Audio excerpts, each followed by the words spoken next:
TruCrime Cafe. Kicking the door, peel back the day. Seeking that truth, only do it his way. Notes on the napkin, red string on the case. Looking for justice, can't see it real clear. Screens full of static, but the trail's right here, pointing at the weirdness. Zoom, don't blink, hey, look, it's right there. You closer than you think. Yeah! Serve it up hot at the TruCrime Cafe. Breaking down the crazy, put the lies on the tray. Making sense of the cray. Say what you feel. We shut down the bullshit. Don't give it no wheels. Yeah. Serve it up hot at the TruCrime Cafe. Sip on the facts, let the fog burn away. Truth in the cup, take a taste, that's the deal. We shut down the bullshit. Don't give it no wheels. No wheels. Yeah, no wheels. Mic on the counter, files on the floor. Walk me through the timeline, then we ask once more. Side-eyeing every story, every hole, every gap. If the glove don't fit, then we redraw the map. From the cold case corners to the heat of the stand, he break it all down, so you finally understand. Clock on the wall, but the grind don't stop. Justice ain't blind, it just been cropped. Serve it up hot at the TruCrime Cafe. True crime, breaking down the crazy. Put the lies on the tray. Making sense of the cray. Say what you feel. We shut down the bullshit. Don't give it no wheels. Serve it up hot at the TruCrime Cafe. Sip on the facts, let the fog burn away. Truth in the cup, take a taste, that's the deal. We shut down the bullshit. Don't give it no wheels.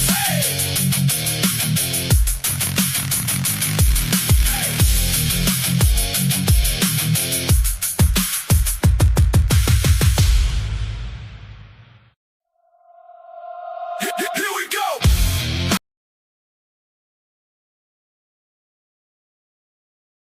All right. Welcome to the cafe. It's late, y'all. Late night with Dago tonight. Crazy, busy day, doctor's appointments, all sorts of stuff, but I had to get a show in. I had to hang with y'all at least one time per day. One time. Had to do it, so here we are. We're going to have it's going to be an open discussion, folks, and a kind of a pregame breakdown before this Saturday with Travis T. Logic. Discussing the interviews, breaking down a couple things that we may be doing Saturday. So please make sure to hit the like button, share this out, let everybody know what we're doing. Come on in, get off them feet, grab a seat, grab your cup, fill it up. Let's do this. Here we go.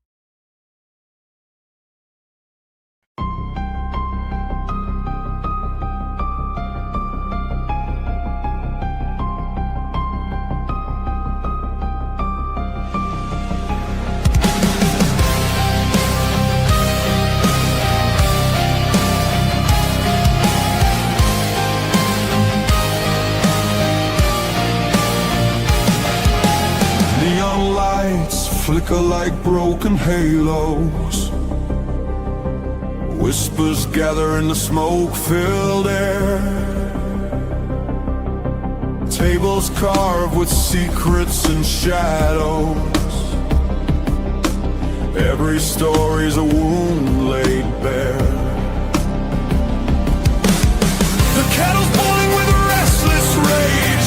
Justice written on an unseen page. I sip the silence, bitter taste, waiting for the ghosts to show their face. At the TruCrime Cafe, we serve up the pain they try to hide away. Pour another cup of the truth you crave.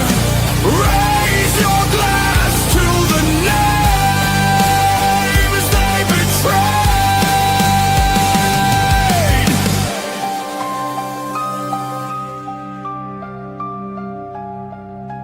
Mirrors cracked, reflections are liars. Ashes fall where the guilty once stood. The jukebox hums like a funeral choir. Echoes pounding through the neighborhood. Every scar is a candlelit vow.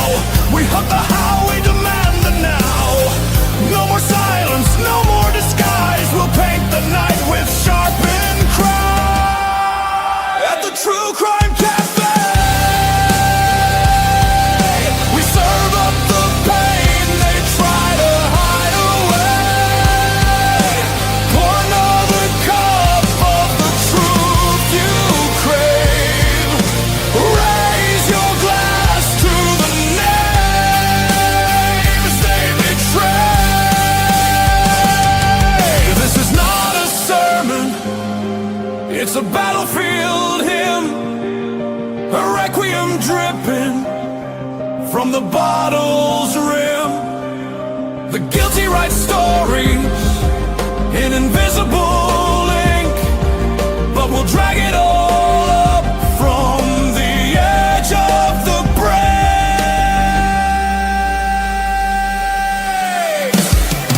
At the TruCrime Cafe,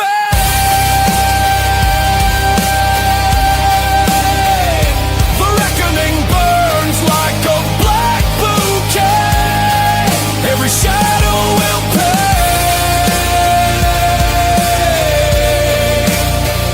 in the TruCrime Cafe.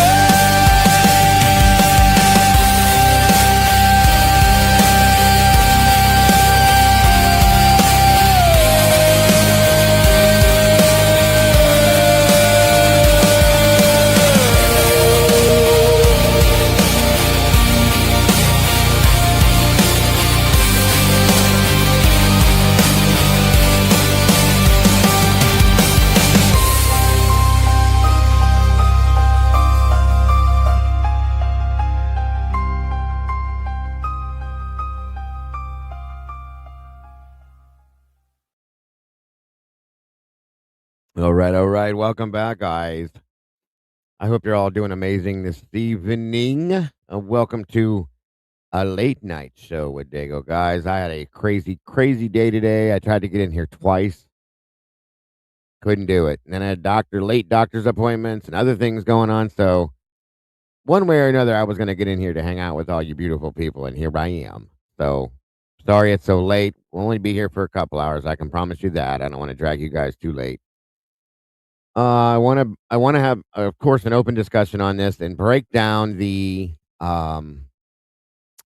good Lord have mercy. The like I said, kind of a Travis DeLogic who's going to be joining us Saturday in the verdict room, kind of a pregame type thing, a breakdown, and decide what I'm going to do with that Saturday when Mr. Travis joins myself, Miss Logan, and Kim and Mikey on the verdict room Saturday, which you guys very much need to tune in for. So please make sure you do. It's going to be a great show. I cannot wait. Stu, come on in, grab a seat. Get off them feet. Grab your cup, fill it up, and let's get this show on the road. Welcome, welcome. Great to see you all today. Again, my apologies for it being so late, but I had to get a show in, and I had to hang with all you beautiful people to make my day complete. So here we are. Speaking of, who do we have joining us tonight? It looks to me like Miss Sluther's dancing in. Good to see you, Sluther. Miss Rowe, good to see you. BJT 2013, welcome back to you. Tomboy's in the house. Selena, welcome to you. Angel D, our lovely Aussie joining us from down under. Good to see you, Angel D. Sweet Pea, welcome back to you. Miss Bianca Jane, the beautiful Bianca's in the house tonight, guys. Thank you so much for joining us, Miss Bianca. Please make sure you guys are checking out Bianca's channel. She does some amazing things, too. So very talented. Let's see here. Who else do we have? Miss Tandy's in the house. We get the joy of having Miss Tandy join us. Off of work and all. That's awesome. It's great to have her here tonight. Lisa Winchester, welcome back to you. Great to see you tonight. Cat Lover, welcome back. The Moonflower Laza is in the house. Good to see you, Moon. Tina Skullscar, welcome back to you. Miss January 24, thank you for being here. Ms. Leah's in the house. Melissa Aorio, welcome back to you.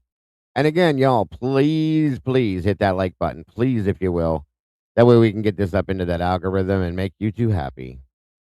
Make sure you guys are leaving comments after the show, if you will. Please and thank you. Appreciate you so very much. Let's see. Welcome to the Blue Crew. Thank you for taking time out of your day to join us. Great to see you. New Mexico 444. Welcome to you. The Tomboys in the house as well.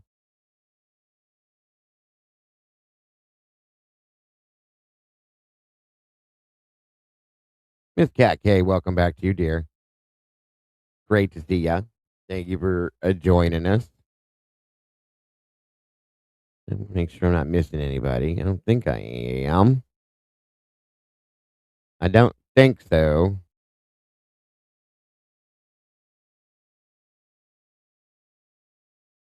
Maybe, maybe not. If I do, I will catch up with you, I promise. Why am I in trouble? What did I do this time, Sluther?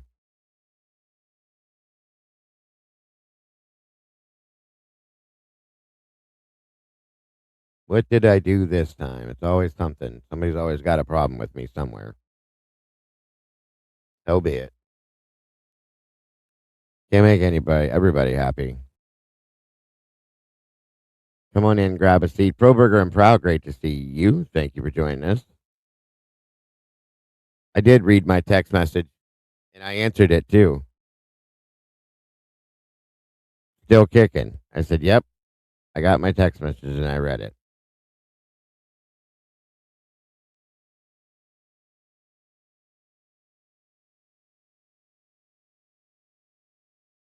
And I just got another one from you. It just now blinked as I was looking at the other one. Yours just now came through. I saw Tandy's and answered it. Yours just blinked or beeped, sorry, as I picked up my phone. 9:12 is when it came through.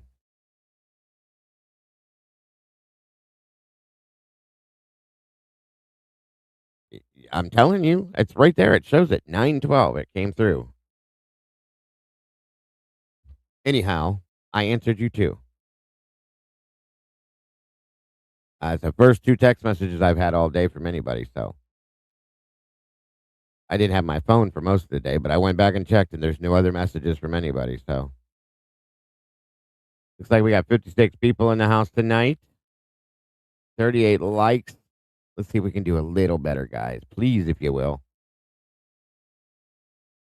Please and thank ya. I'm sure we won't have a whole lot of people in here tonight because it's late, and I'm sorry for that again. I'm trying to decide. We're going to review a couple different ones. And I want your guys' opinion as well. I guess I'll go ahead and throw this up too for anybody that wants to join us. Maybe.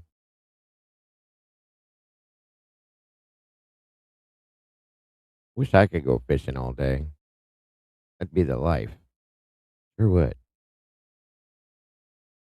Let me see here. Where are we at?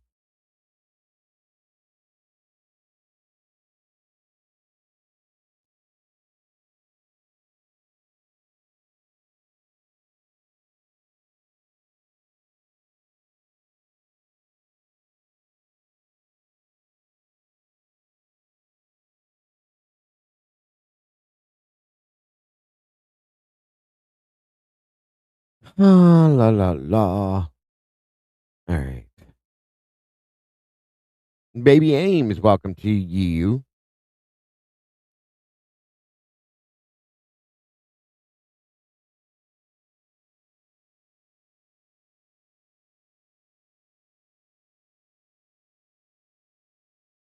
Turkey Creek, good to see you, dear. Thank you for joining us tonight. Hope you're having a great day and a great evening.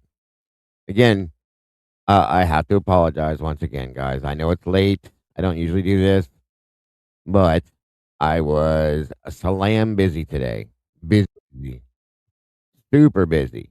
So, and I had a couple doctor's appointments I had to go to, and they were later in the evening, which was weird for me. I've never had a doctor's appointment at 6 o'clock at night, folks. Never.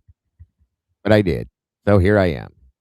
But I had to make sure I got in here to hang out with all you awesome peeps at least one time today. So here I be. What's up, Dilly Dill? What's going on, buddy? Usually, when people go to the doctors at 6 p.m., it's usually the ER. Nope. It was my doctor's office has extended office hours. And I had a whole bunch of other stuff going on earlier today, and it was a last minute appointment. They called and rescheduled it actually because I guess the doctor's going to be out of town for my other normal appointment. So they fixed it. I was beginning to think I was getting my inheritance a little earlier than I expected. Don't wish too much, buddy. Hey. Good to see you, Junior. How are you tonight? I'm doing good. Had a very long day at work. Got the Yeah. pleasant surprise of you going live. and Oh, well, I'm you're glad you appreciate yeah. it. That's good. Good to see some people. I always have a good time. Yes, yes, yes. Oh shit! Hang on here. I'm trying to get. Can't change this damn thing. Ooh, old people versus technology.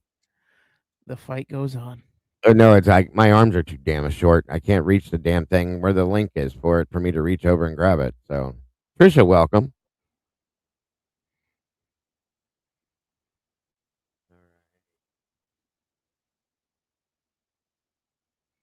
Hopefully that'll be better. Um, it's supposed to be for at night to change the lighting in here. I'll do. I turned it around anyway. It is what it is. So, what are you up to besides what you did earlier today? Well, I really just kind of got home, kind of chilled out in bed for a little bit, and then poof.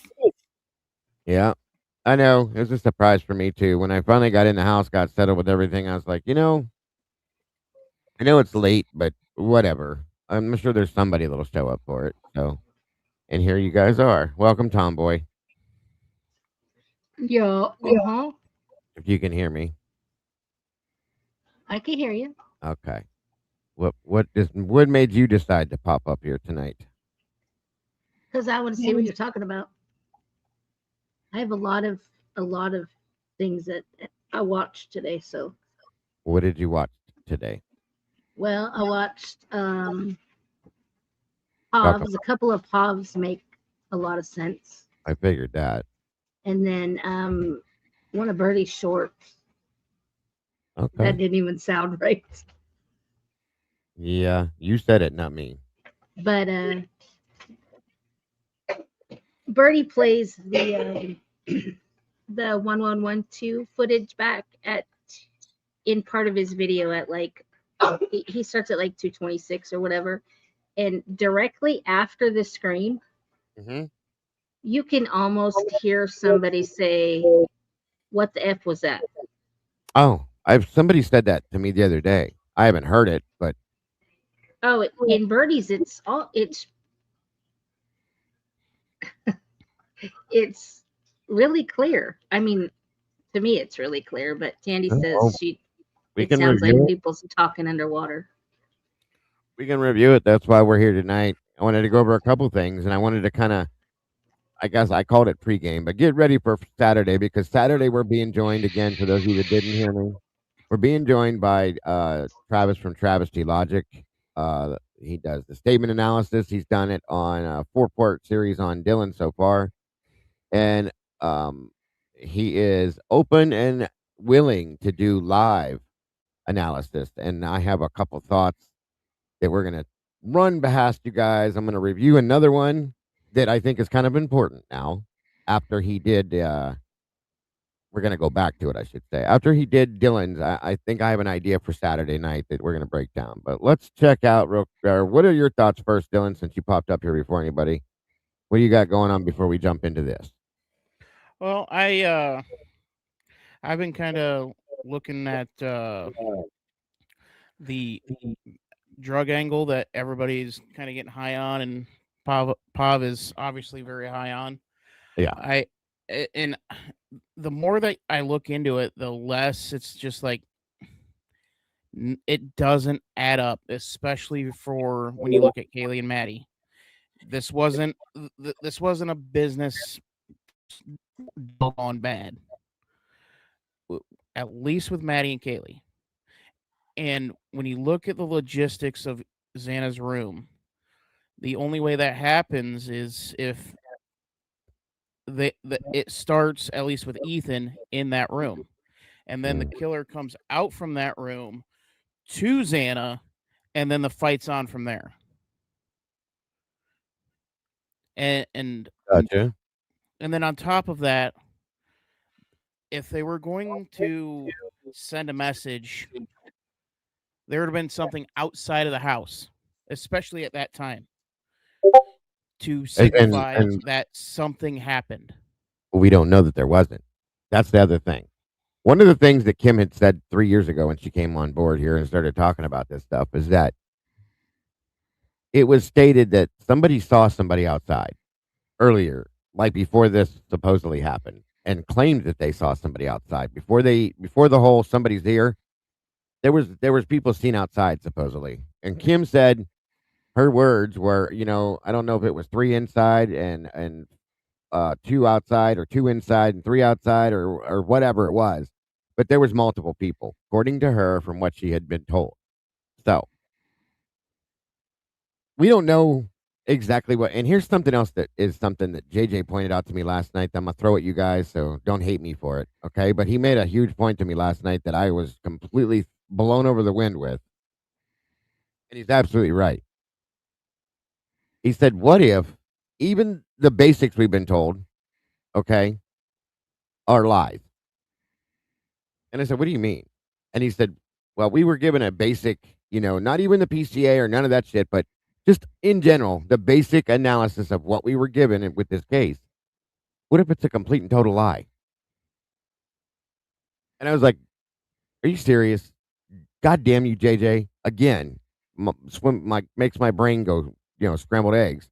Because what if it is, folks? What if they even the stuff that we think we know for sure is what we think is absolutely not true? And I Like, just stared at the screen for a minute, like, God, he's right, because we don't know. We've seen everything else they've thrown at us that's bullshit. So why not believe that it's possible that the very beginning and intro into the case and the basics we were given could be wrong too? I mean, just saying. w- wouldn't there be hints from at least Brent Turvey though that it, things are really not as it seems? I mean, well, there Like, have been. well, There have been to well, some no, extreme. I mean like, no, I mean like from okay. So what it sounds like to me is you're hinting at maybe a knife wasn't even used. Maybe there was a gun used, Well, no, not necessarily the weaponry, which but has been talked about as well. But I do believe there's still a knife or a machete or a saw or something that has a sharp edged blade on it could have been used for sure. But with everything else that we've been told, we don't know that basic story, the first story we were told was even true there. So that's what I was trying to say. I mean, there could be things well, that are completely different from what we were told. I mean, Right. assuming Dave. that the wound patterns that are described are legit, I mean, nothing points to it being a business gone bad. Well, how do you know that though? Just because of the wound patterns, that doesn't mean anything. Somebody could have. I think the drug aspect to this doesn't necessarily mean business gone bad. It could mean somebody owed somebody something and they didn't pay it. It could mean there was a rumor, Tomboy. I know you remember this. That Maddie had flushed something, and a lot of people said, "No, no, no, it's not true." And we don't know that it is, but there's that because Maddie absolutely hated drugs, and I had a visual because I'm a very visual person of somebody bringing something in or her finding something in her house because she was the main on the lease and saying, "Not in my house, fuck that, no," and where's my shit? Yeah, I want my money or my stuff. Well, you know, that could piss somebody off, or it could have been. There's multiple angles it could be as far as the drugs Well, are concerned. We it, it, heard in the beginning that it was a house that it drugs were delivered to. Yeah, right. Which again, Pav has brought that up a few times. The possibility of somebody accepting deliveries from somebody else at that house or going. Okay, here's one, Dylan. Let's say something was delivered to that house. Okay, it was a pickup spot. We'll call it that. They go to pick up their shit. Okay, which is typically a large amount of stuff when it happens that way.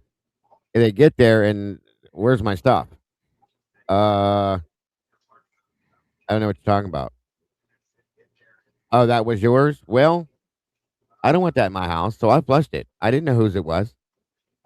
excuse me, shit like this happens. You know what I mean?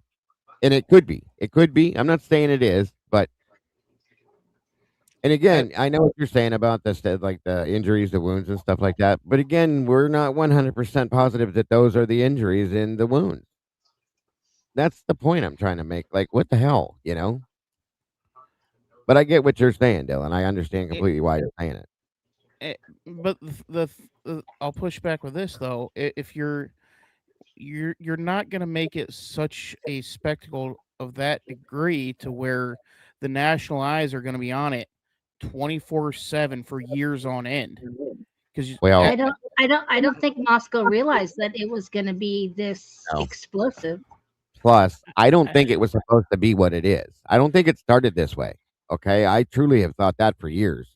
I think somebody went in one situation with one mindset, and it turned very ugly very quickly. And I think it went too far. It's a situation that may have been a confrontational conversation, an argument, a disagreement about whatever it was, and it got carried away very quickly and went too far. And at that point, then there's another problem. Like we have to finish this now. You know what I'm saying? So I really think that's how it went down. But that's just me. I don't I can't see this being a spur of the moment kind of thing uh uh, because you look at it. Kaylee was changing so much in her life in the last couple of months, and then she gets lured back to Moscow by Dylan. Well, So, again, yeah, I know what you're saying. I know what you mean. But well, here's the thing. It still could be, and it doesn't have to be a spur of the moment thing because I've told you guys. I think it was in the air in Moscow that something was going to happen. Now, again, what I mean by that is that it could have just been a couple people are going to get their asses whooped and, get beat down a little bit, a shakedown, whatever you want to call it. And it was known for that. And I think, again, that it was planned in that aspect. That's why she was brought back there, all this other stuff. But it wasn't supposed to be as dramatic as it was. It wasn't supposed to go as far as it went, and it did.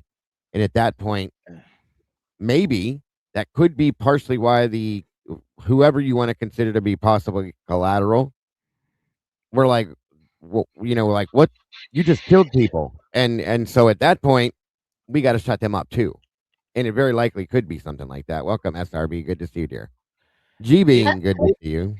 Other than the G's, has it been proven that Dylan went to bring to invite Kaylee to be her No, plus and one? I can't. No, Christy's the only person that ever said that. We cannot verify, and Dylan, I don't think has ever said it herself. So well, we don't know. We don't know. there was I'm pretty sure there's an Instagram post about Kaylee saying that she's Dylan's plus one. I mean, that could be, yeah. But I'm saying is like Dylan's never like come out and said I went and got her, and you know what I mean.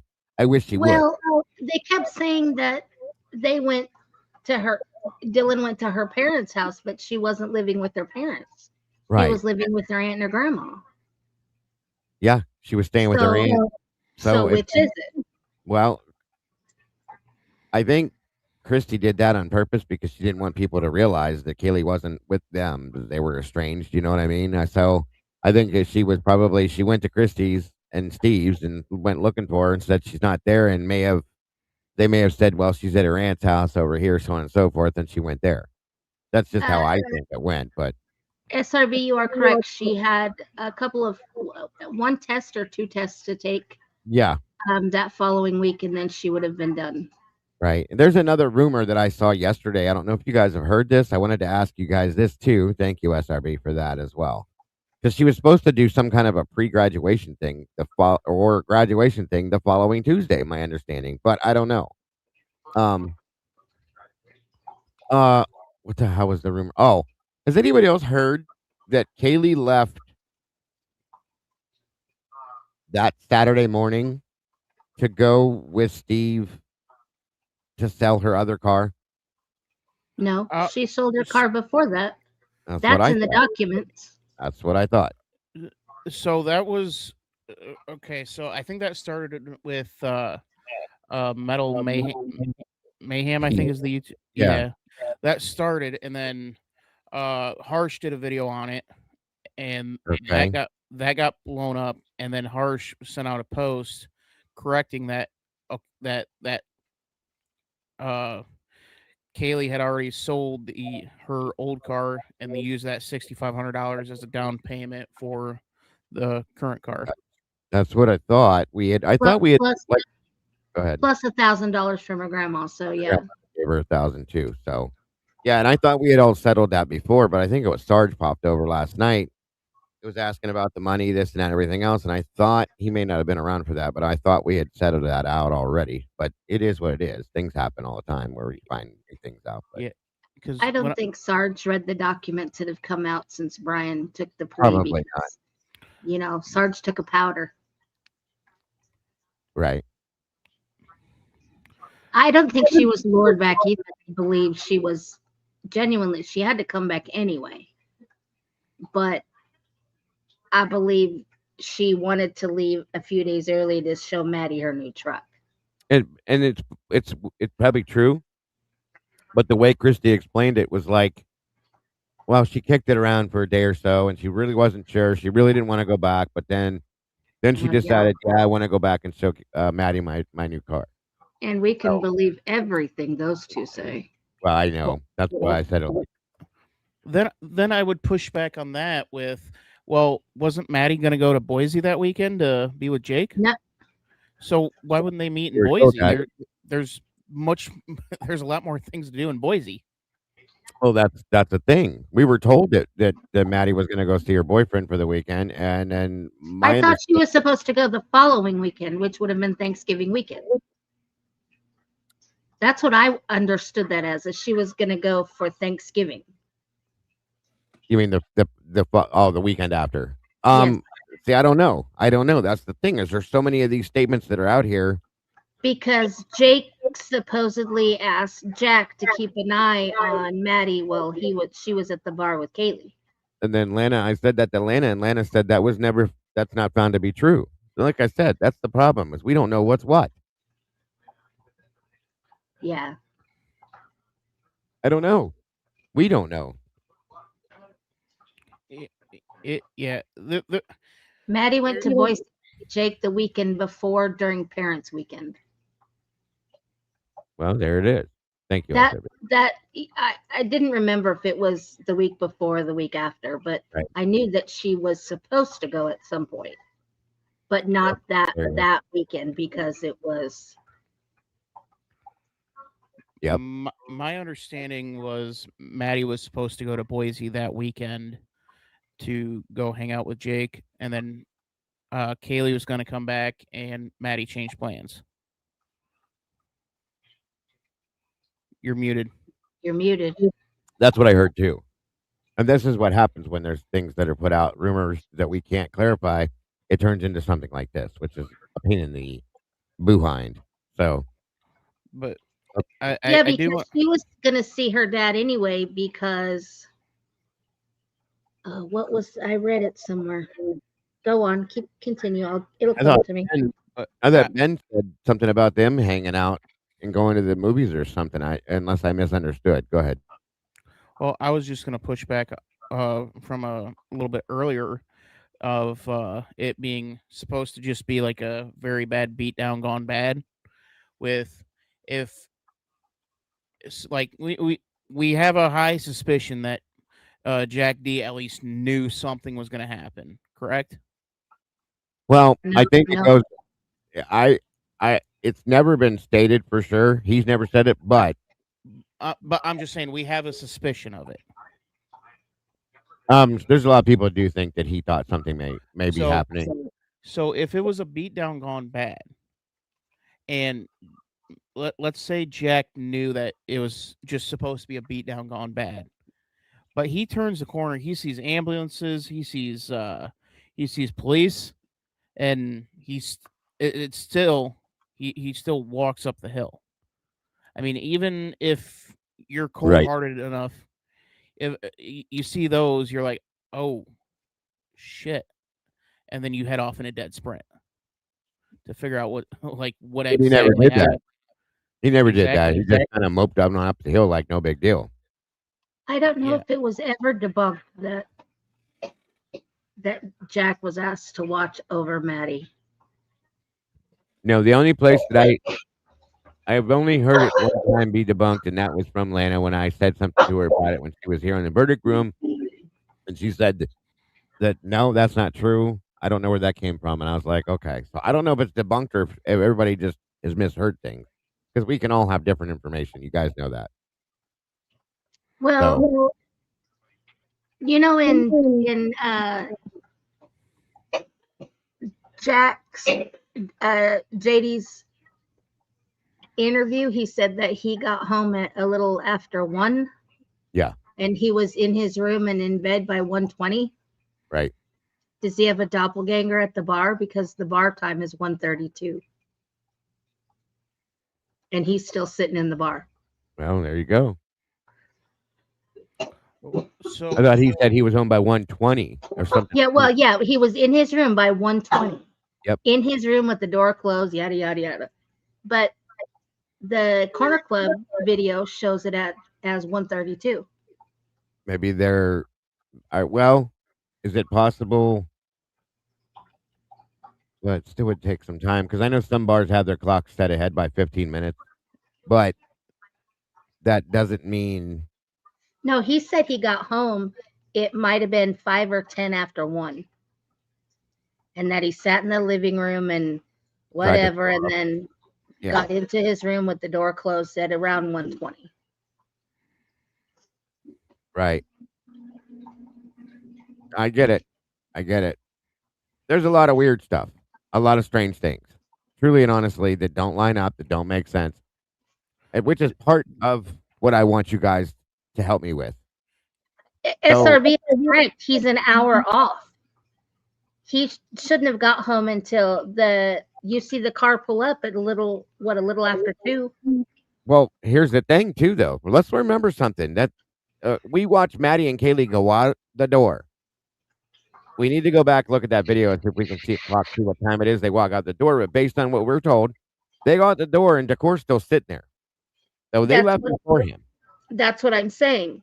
Right. But he's an hour off because you see the guy, what is her, Peyton? Yeah. Yeah. Takes him home, and it's right after 2:00. And that's what I'm talking about. That's where the problems are coming from, the timeline thing. And the time change, I think we looked it up 3 years ago. We all did. It was a week before. It was the week before. Yeah. The daylight savings thing. So because we were like, well, maybe this is what the problem was. And we really dug into that. Molly did. We all did, and sat and talked about it for a good 3 days. And it was the week before. So daylight savings had nothing to do with it.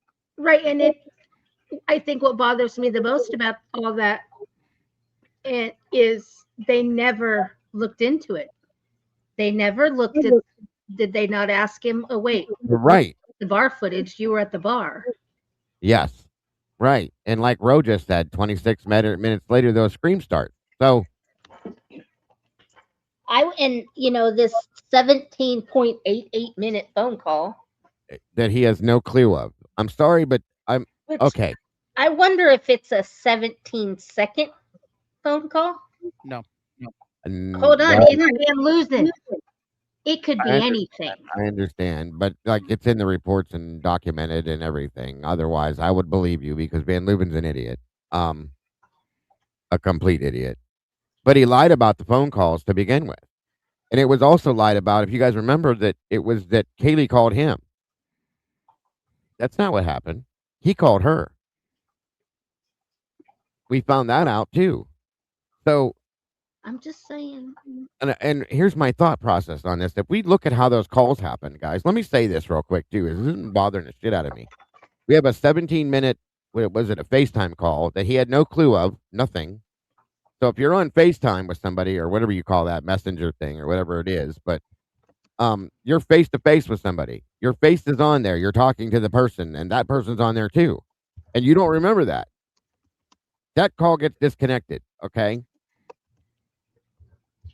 And at that point, as soon as that call's disconnected, and I'm almost wondering if it was like this, okay, that something was said that pissed somebody off. If he disconnected the call first or whatever, it seems to me that he did and said, you know what? Fuck this. I'm done with this shit, whatever, blah, blah, blah. Click. Immediately after that, Kaylee starts calling back to back calls. Boom, boom, boom, boom, boom. Maddie does the same thing and then sends a couple text messages like, for real, dude?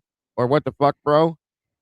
I wonder if there was a conversation had that pissed him off and he was like right there and hung up the call. And it's Well, like, I'm done with this shit. And he wouldn't answer the phone after that. And I don't believe he passed out by no means. Go ahead. well, and you also add in uh, uh, Maddie while Kaylee's calling Jack. Maddie's also calling Xana. She also calls Bethany, Bethany. and So then the question becomes why are you calling them? let me And throw this at you then. We all know that Maddie had a conversation with Adam, Jack's roommate. Okay. What did you say to him? What did she say to him that Kaylee was kind of irritated? Like, what the hell did you say to him, Maddie? I told him everything. Adam goes, it's his roommate. Okay. I'm sure there's conversations had. And it's interesting to me that it happened all like this. And Kaylee's on her phone going insane with that whole walk through there, getting there, all of that. Okay. Still on her phone while they're there. You gotta wonder, did Adam call Jack or go to Jack and say, bro, Maddie just told me this, whatever this is, blah, blah, blah, blah, blah. And Jack's like, really? What the fuck? And gets on a FaceTime call with her as soon as he can. And they get into this conversation. Something is not right. Something was said. He gets pissed, in my opinion. This is just a reenactment in my mind, and hangs up on her. They try to call her back or him back multiple times, and then their phones are dead at 2:56 or 4. One of you guys know I think it's like 53, 52, Okay. 53. And there's no more activity. Now, I find it hard to believe that these two girls, especially Kaylee, as much as we saw her on her phone that night, in the bar, on the way to the bar, from the bar, away from the bar, we said the phone calls in a book, and both their phones go completely dead silent. No, something happened. No, Kaylee would be in an absolute. So if Kaylee believes that she is losing Jack forever, and she doesn't quite want to cut that cord, so to speak, and Jack, and let's say the I relationship think it's the other dynamic. way around, buddy. Well, no. Let's say the relationship dynamic is as we think it is. Everybody's marching to the beat of Kaylee's drum between her and Jack, and Kaylee is still playing with Jack, Right. but she doesn't quite want to cut that cord, so to speak, yet. But Jack, he smartens up to it and says, "You know what? Fuck this. I'm done. I'm Well, done playing this game." That's And what then I think. that sends Kaylee into a spiral. That's where you get the calls. That's where you get the old quote unquote. Well, her own family said that she doesn't take no for an answer and that she'll call you until you answer her. So, yeah. And so then you get that. You get the call, and then all of a sudden nothing. So that the only explanation for that, you're not going to bed after a fight like that.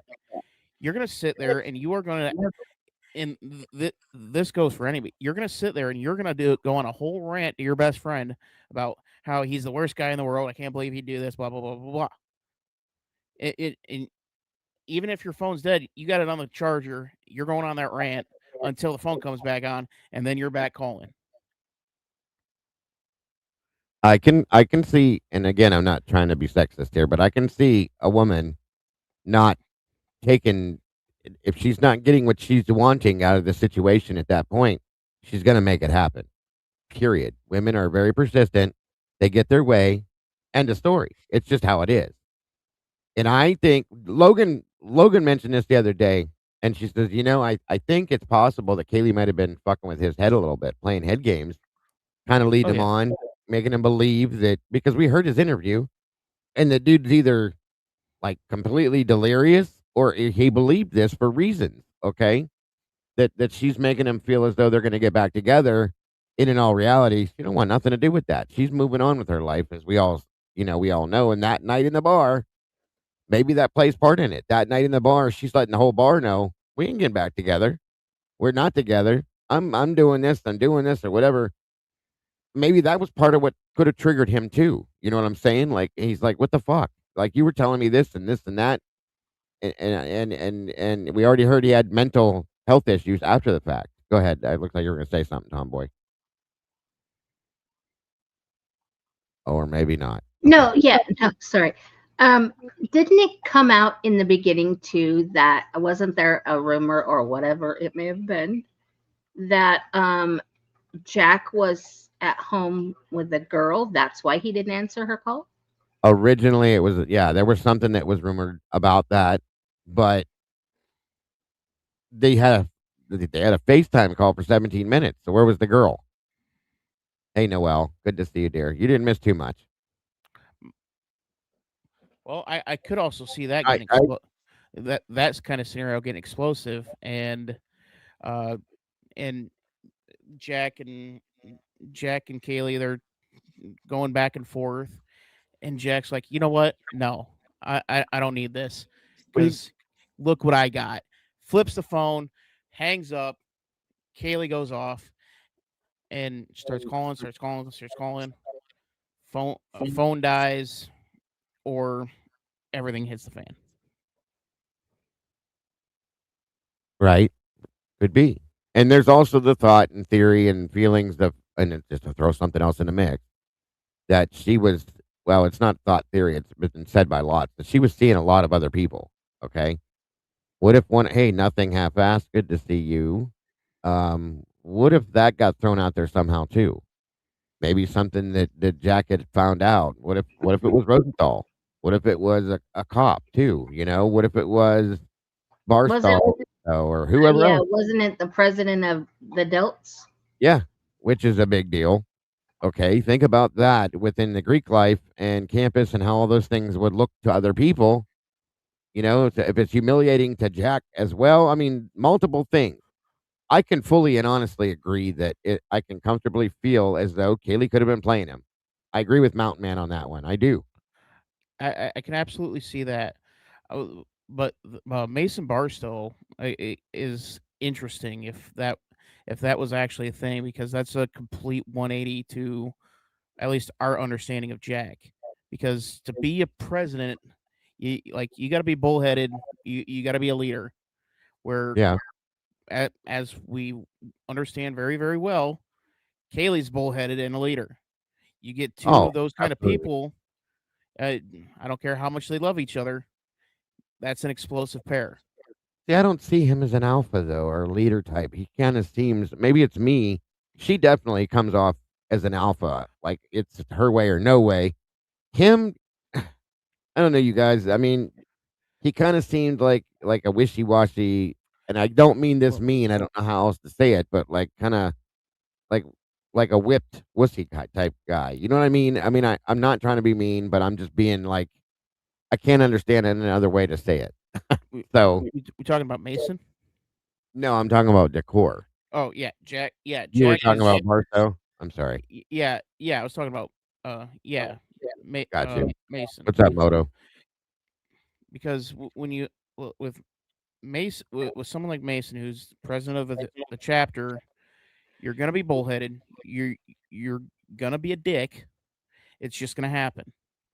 And you have those two kind of personalities, and who knows how long they've been seeing each other. That's gonna have that's sitting on a powder keg. Yeah, of course. That dynamic, when you have alpha and alpha, that dynamic never works. Well, and Barstow comes off way more manly and more alpha than yeah, I agree with you. And I get it. And that's a lot of times what causes interrelationship problems is people have the same personality and they don't get along, period. So yeah, I get it.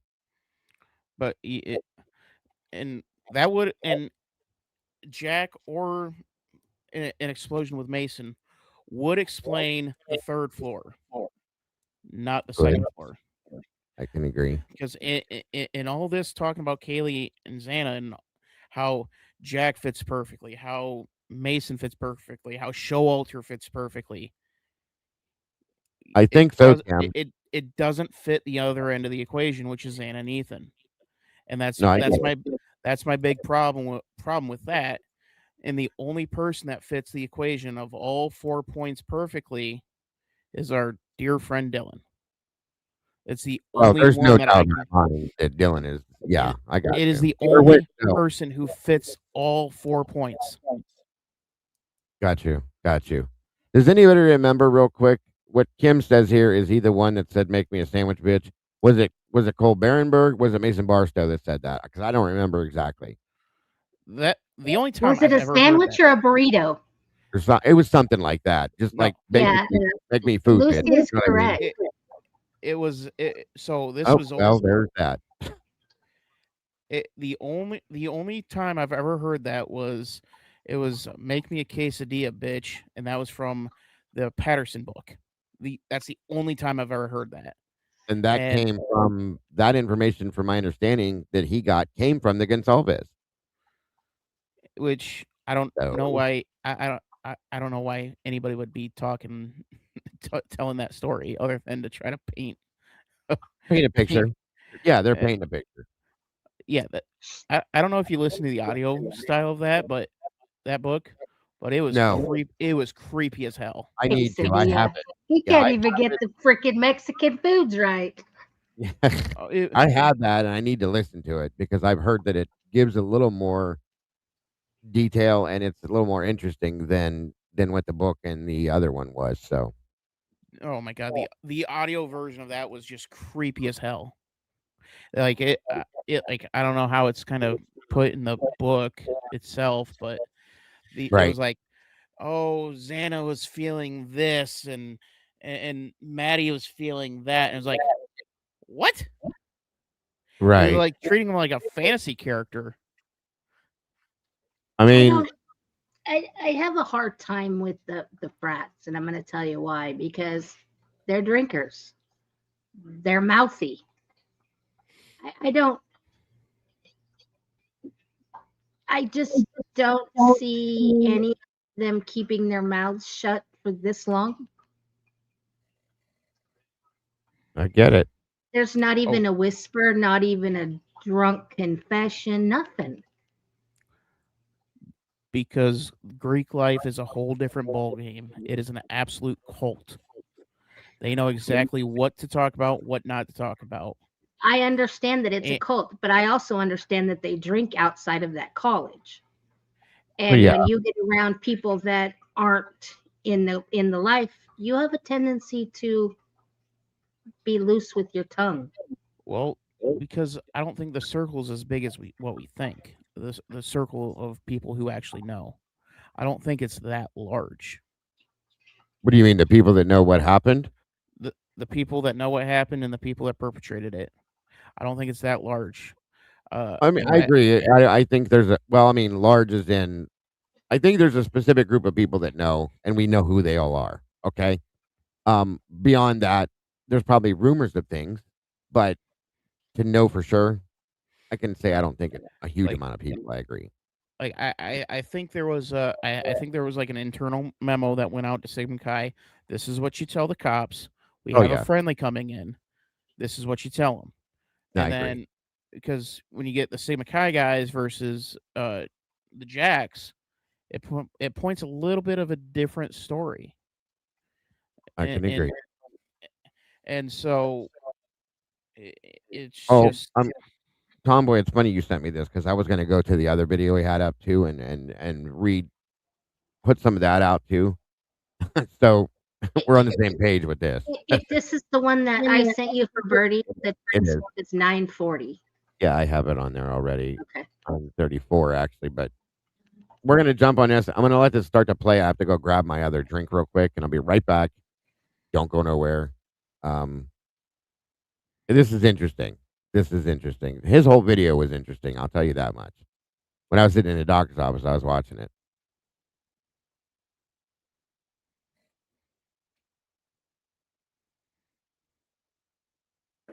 And Beyond Reasonable Doubt said, can you bring up 1112 at that time?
There's a code to get into that, or was it just a manual? The back door was just a flip. Yeah. So Was that commonly locked or commonly unlocked? I think it was locked most of the time. I know Kaylee always locks her They door. go, stop it. So to get in the front door, there's a keypad? Mhm. A digital keypad or a mechanical keypad or what? What the fuck is a mechanical keypad? Digital, like there's 8 buttons. And that's locked. Yeah, it's always locked unless you type the password in. Okay, so I'm envisioning who's getting into this house at 3 in the morning. Did anybody catch that at the end? Listen very closely to what he says. Who's getting into this house at 3 in the morning? We just looked up that scream. All that starts around 2:26. The phone call's at 2:26. 30 minutes later now, they're saying at 3 a.m. who gets in. I'm sure this is up for debate and opinion. I interpret that shriek as somebody seeing something, not pain being inflicted. And so I feel like earlier than 2:26, there was something going on. And then around 2:26 or 2:30-ish, somebody is showing up right around the same time that Jack is getting that call from Kaylee, according to the police. And now this cop says 3 a.m. That seems like a reasonable time window for somebody to come back. Kaylee moved from the room that Xana lived in currently probably about 2 months ago. I helped Kaylee move everything upstairs and like redecorate her room up on the 3rd floor. I say that because I don't know if this person hadn't been in the house in a while and walked into one room expecting someone else. The real Nancy Drew said because she wasn't moving out but still wanted a change. Boom. I like that comment a lot. That makes a lot of sense to me. Sydney 95 Reynolds says he's assuming it's someone that knows them. That's a great comment. Lele Bay says Jack knew she was the target, referring to Kaylee. Just so everybody knows, this is about a 5-minute clip. So I don't know if he has hit up Maddie, but I do think Maddie would have kind of just ignored it. Do you think he still lives here? As far as I know, it is, yeah. Last I heard. Oh my God. I was saying you could stop because what I was focused on was right after the scream. I swear to God, you hear somebody say, "What the fuck was that?" Hang on. 9:40. Yes. Okay. Not Reasonable Doubt said, can you bring up 1112 at that time?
Did you hear it? I heard the scream and I heard words after the fact. Hold on. Not 100% sure what I heard, but I'm going to play it back. I had to turn it down I turned the speed down to 85.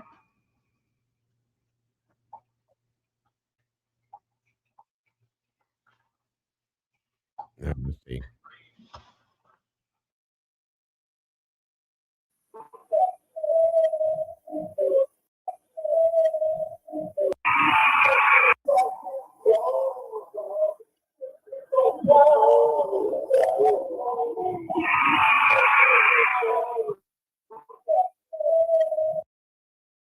I heard what the fuck. I didn't hear anything after, but I heard what the fuck. One more time.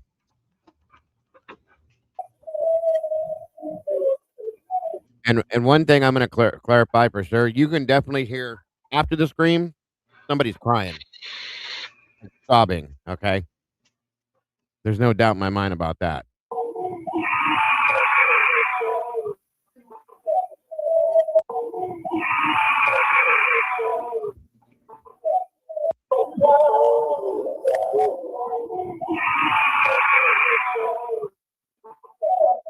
Yeah, I hear what the fuck something. It's right. It's literally right after the scream.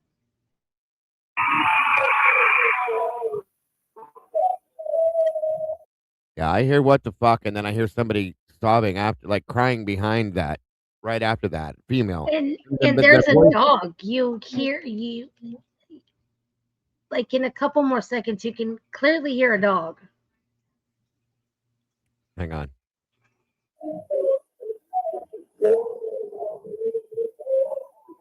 You hear the crying in the background.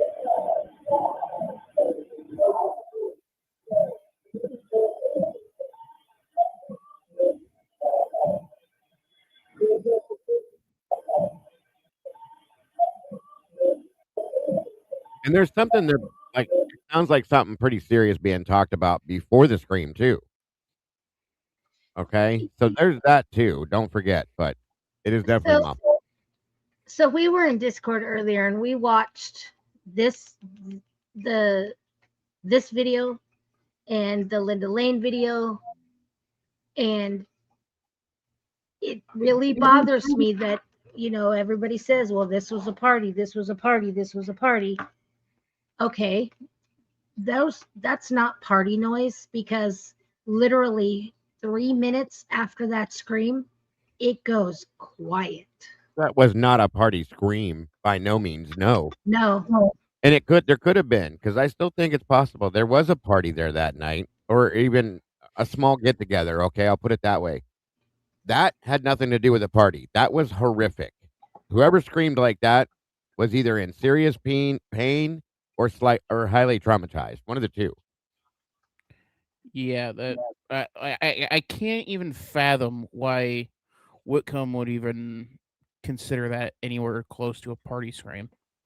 Because I think he knows exactly what the scream was, and that it means that the timeline's different, and he didn't want to deal with that. He didn't want to talk about that. Okay, maybe he can't talk about that. Yeah, I don't. That's my opinion. Now I didn't hear. I could hear something being said right after the scream, but I couldn't make anything out. Well, here's the thing. I'm gonna play this one more time.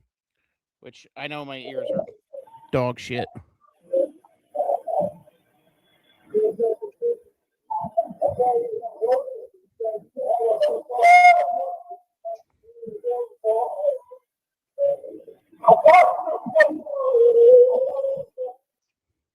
And nothing here sounds happy to me.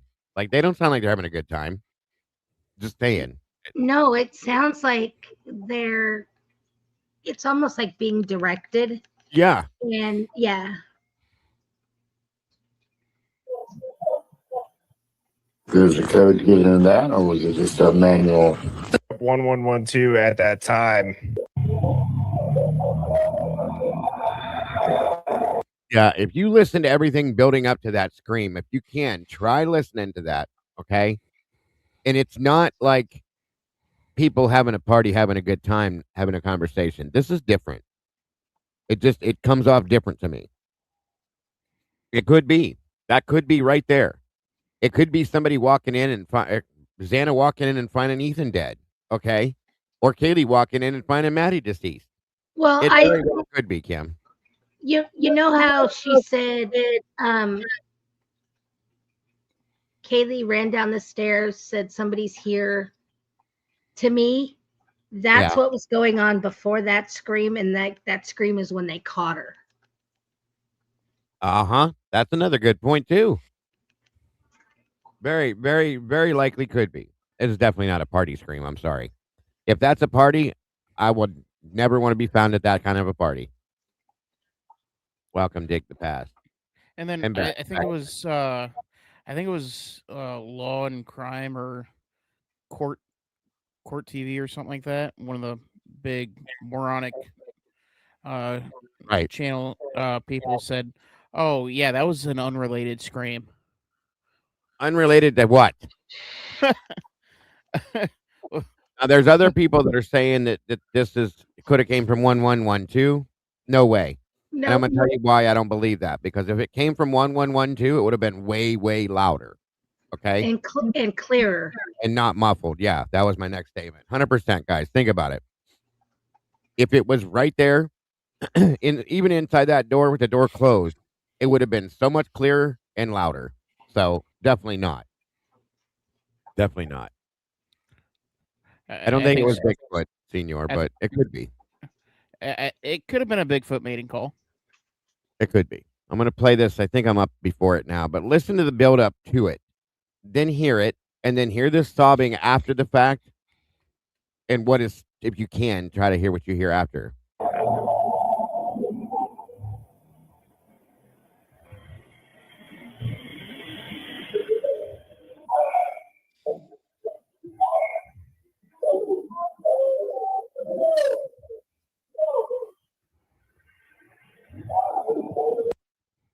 See, that there sounds like somebody's yelling across the house to somebody else right there. I just heard, "Hey, Dylan."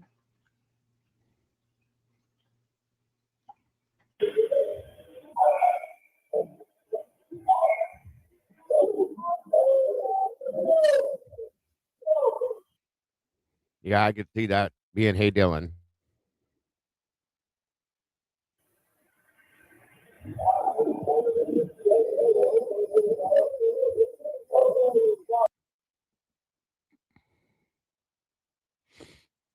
Prove to me this come from 1122.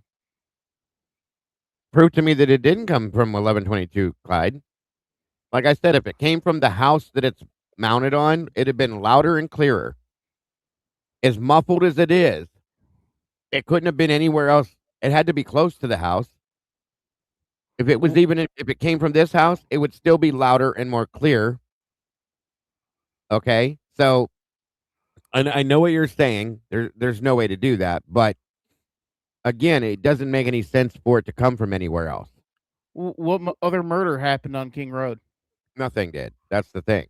Yeah, exactly. There's no way that there's no way it didn't come from King Road. That is the scream that you hear when a female finds something incredibly unsettling, like a Or body. they're attacked, right? Yeah. All right. Be nice to each other in here. No name calling or anything. Guys, please.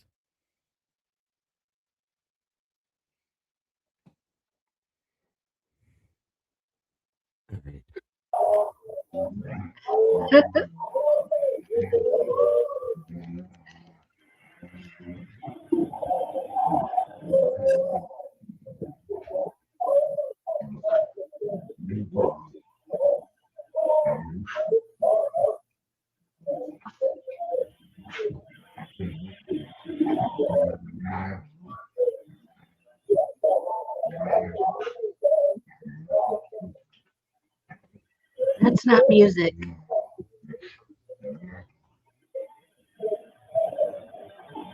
No.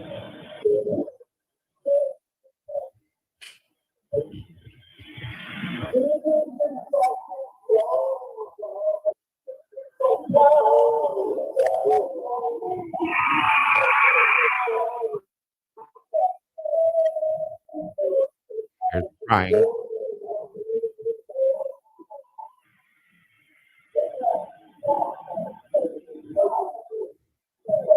Welcome to the family, Hangman. Congrats and thank you for joining us. Appreciate you very much. That time I heard what the. Mm-hmm. But I'm telling you, it says what the fuck, and I don't know what else I hear after that one, but Yeah, well, you're right, but I know I totally 100% hear what the fuck. at the very least, yes. Yeah. Now, I will say this. I don't think it's Ethan's scream. I know there's a couple people in the That's a comments saying female scream. that in typically typically when guys see something unsettling, they don't scream. They kind of they they don't they kind of go into They fight break or down. flight. Yeah. It's fight or flight. And I honestly believe by this time Ethan's already dead. I And he honestly could think be. I'm That could have been what provoked the scream. yeah, I think Ethan was dead hours before anybody else. Why do you think that? Because the last thing on his phone was him at Sigma Chi saying that he was at Sigma Chi to Hunter. Oh yeah. Okay. Got you. And that was at like 1:00. Right. So I think I think he's been dead a little before this. Well, you know, it makes me wonder. They were separated too at some point. We know that, right? So he was covered up. I wonder how covered up he was. And you know, she may have thought that he was in there, passed out, in bed, whatever. Okay, never even thought about it until she goes in there to change her clothes or something and finds him. And it could have been for a while. We don't know. But then who comes out of where to get her at that point and take her out too? Okay, like that's what I'm saying. That's the hard part to put all this together with. Welcome, Nancy. Good to see you. Yeah. I'm still going to go back to Stacy Chapin's comment of 2 a.m. is a dark hour. I get it. I get it. I think this was a lot more prolonged. It wasn't a boom, boom, boom, boom, boom. This was, I think you have Ethan dead first. Kaylee and Maddie are too wrapped up with Jack to even look towards Xana or Xana's room. Xana comes home. The fight happens. Kaylee comes down to look. Some sort of chase happened. I do think some sort of chase does happen. Oh, absolutely. But whether it's Kaylee, whether it's I think it was Kaylee. or Xana, and the only way that makes sense is Kaylee sees something when she's still at the still in the stairs, because that is that's the only scenario of that makes sense that Kaylee wouldn't run out the back door. Right. No, I So- got you. So Kaylee comes down, she turns the corner, she sees somebody. We'll go with my theory of Dylan with a knife. She turns and runs up the stairs. And she goes she runs into Maddie's room, tries to close the door, but something stops her from closing the door. Whether it's Dylan running her down or whatever the case. Well, don't forget. See, I think Dylan, that I can't get on board with that yet.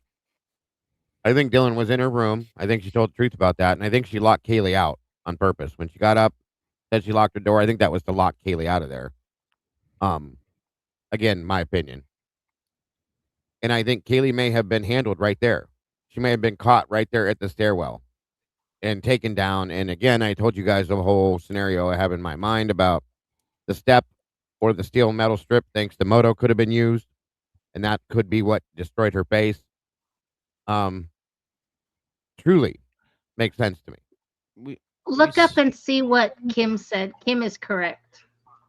Thank you, Hangman, for the 5 memberships. Appreciate that, brother, very much. I can't see you got him. Right here. Yeah, Ethan and Xana were seen at Sigma at 2, and someone else from Sigma went to 1122 after the party. So that's a good point. So Okay. at least alive at that time. We just don't know who got home to the house. Okay. That's been the big mystery with those two. Okay. There's a car that pulls up right before this, and it stops because you can watch the lights on that on those third floor windows. You can watch the lights, the rear view lights or whatever. At 226. It just stays there. I think it was like 225 or something like that. but it I just remember stays seeing a there. car turn here. Maybe it was dropping somebody off. Thank you, Ken. Well, just in about a minute, about 3 minutes after the scream, that car leaves. But Okay, you well, never see it turn around. So, play it from here and see that. Go ahead, Dylan. what was I gonna say? The thing is I don't think I think Kaylee, if the chase was with Kaylee, she had to have been called upstairs, or there's more people involved. Because I truly believe there. because I think it would take more than one guy to get Kaylee up the stairs. And beyond reasonable doubt, I agree. If she is gone. I agree with that too. I think there was at least 2 to 3 people there, truly and honestly, as far as perpetrators.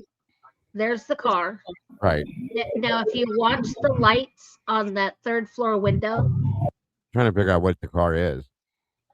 I think it's like a SUV. That's an SUV. Oh my God! Wait a minute. Or that's like a SUV or a Jeep. That almost looks like. It looks like Molly's car. No, it's darker and it's bigger. I think. Make your screen bigger. That's a dark SUV. It is, and it reminds. Look at the headlights. It looks almost like a Trailblazer and Envoy something type style thing with them big square headlights on it.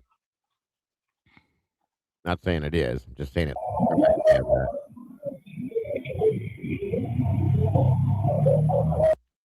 Now, It almost looks. Go ahead. watch the rear view lights Yeah. in those windows.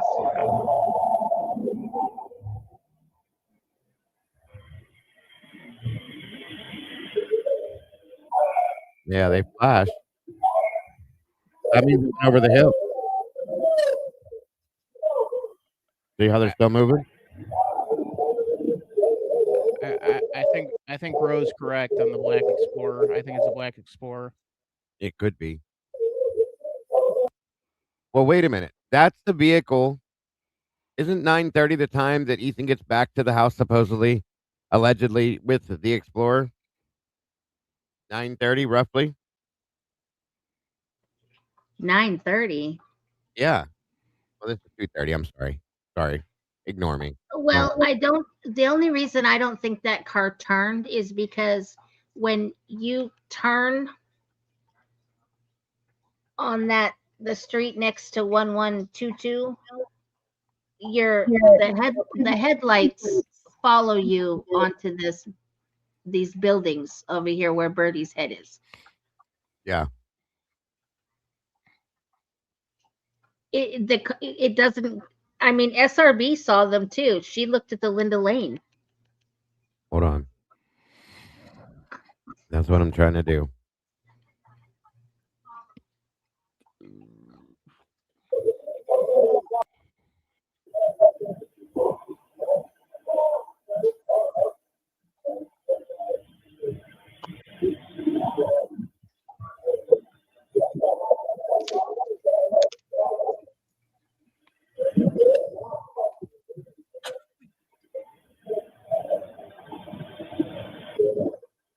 Give me a second. I'm trying to pull them both up.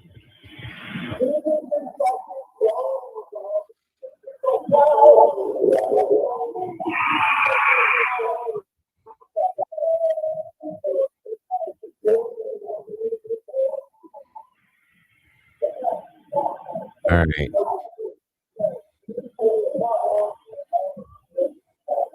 I can pause that. Wait, I paused it. How the hell am I?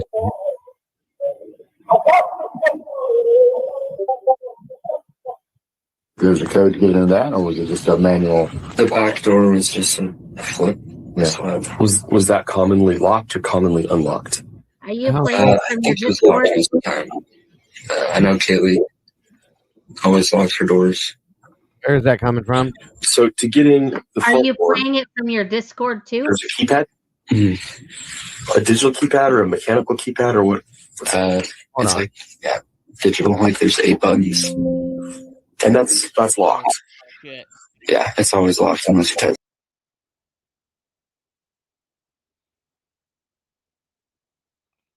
Oh, Dago's gone. It's romper room time. Welcome to the True Crime Cafe with Dylan. Oh, no, we got a good one for you. But I looked up if anybody was connected to a black explorer. Other than Ethan, Well, Grok says it's Maisie's. Okay. That was crazy. but it's registered to their dad, so So would that be when? Well, they didn't take the explorer to the Sigma Chi, did they? Yes. Yeah. Oh, they did. yeah, because the black box record shows that. Right. And it's in the book. They give the timestamps as when he went to pick up Maisie, went to the Hunga Dunga, dropped her off, come back to Sigma Chi, and then came home. And they were home by 9:30 that night. Based on the book. All right. So we're going to Linden Lane at 2 to 3 a.m. I think it is 13:30 Linden Lane. Yeah. Right about here. I thought they walked to Sigma Chi. That was my No. understanding. Nope. No, They picked the everybody the up. They all black rode one- together.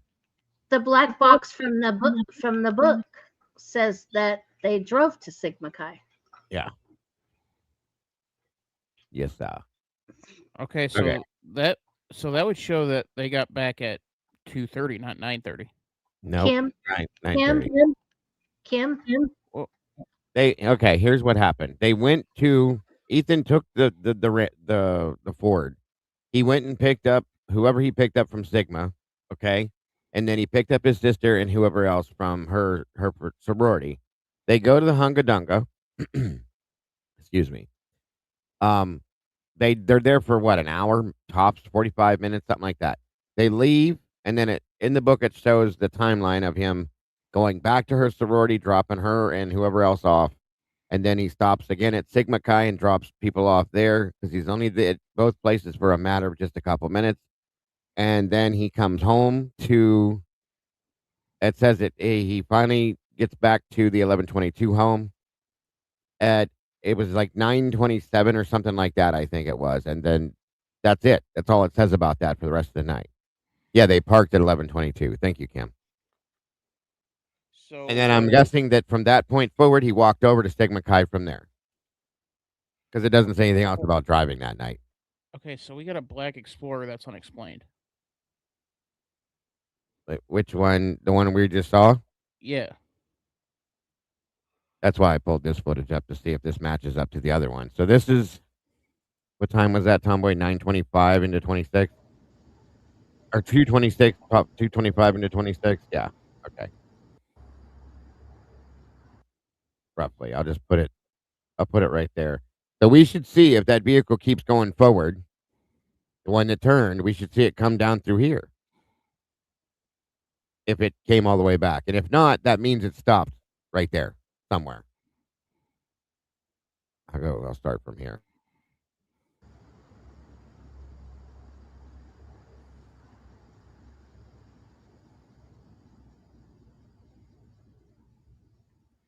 Black Chevy Tahoe. Good old John Jack.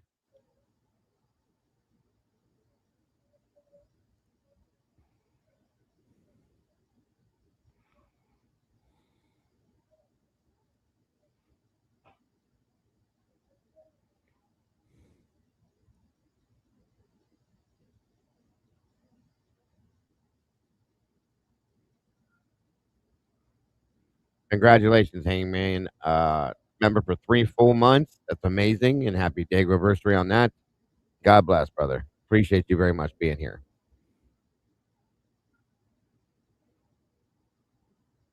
I don't see any headlights or a vehicle come in.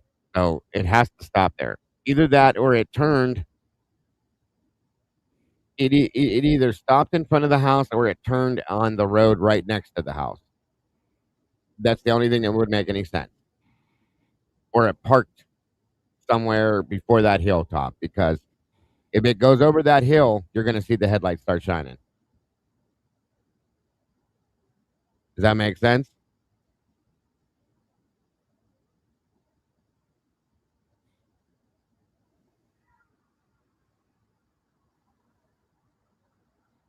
Hold on a minute.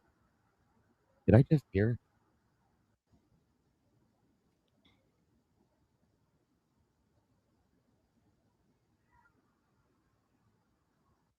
Was that the scream? Did you guys hear that? Listen. It sounds like it's far off, but listen.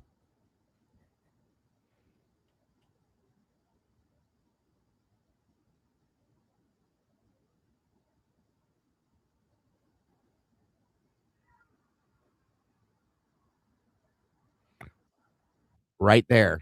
I heard it. I heard something. I couldn't quite make it out. It If it was, definitely sounds it like could a have been. scream. It could have been a scream. But yeah, I heard something. This is at the same time the one happened over there that we heard on that video, 227. One more time.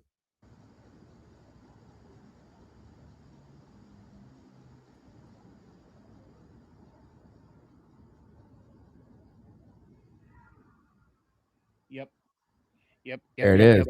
I'll be damned. I've never heard it here before. 227.15.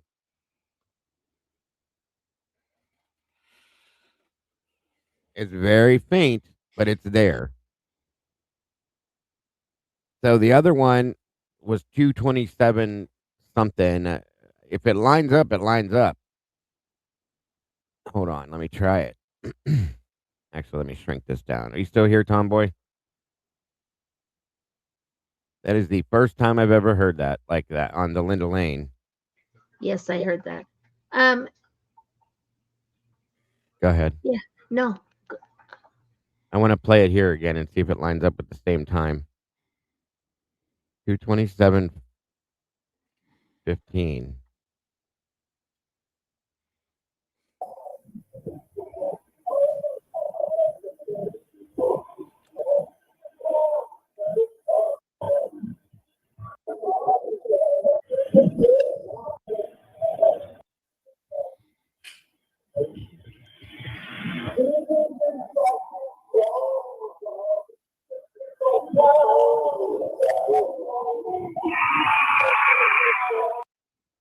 It's off by a minute.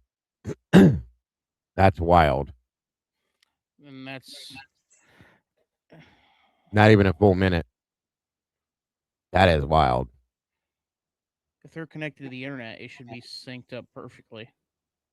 Well, sometimes these cameras are off just by seconds. You know what I mean? Because if you look at the timestamp here, it's 227.15, and then the other one is 227. Hold on.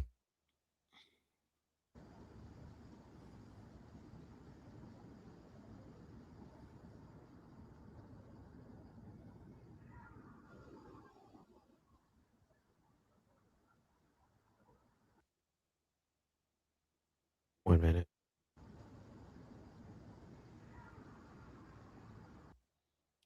It's like at 227.13.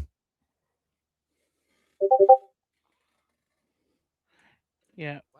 Well, what I'm saying is, if it's connected to the internet, then it's going to be exact. I don't think they are. I think that any Okay. CCTV footage is off, and I don't think they're running off the internet. Hold on 1 minute.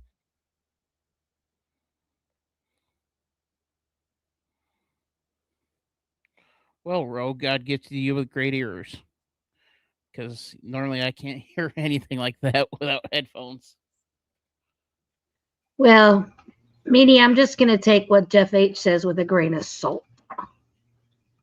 And that's a tiny, tiny grain.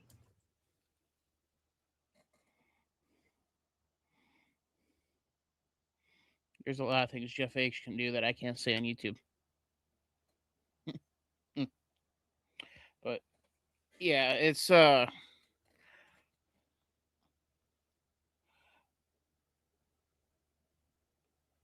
wasn't SoCal says that is asking is if Linda Lane was always off by a couple minutes.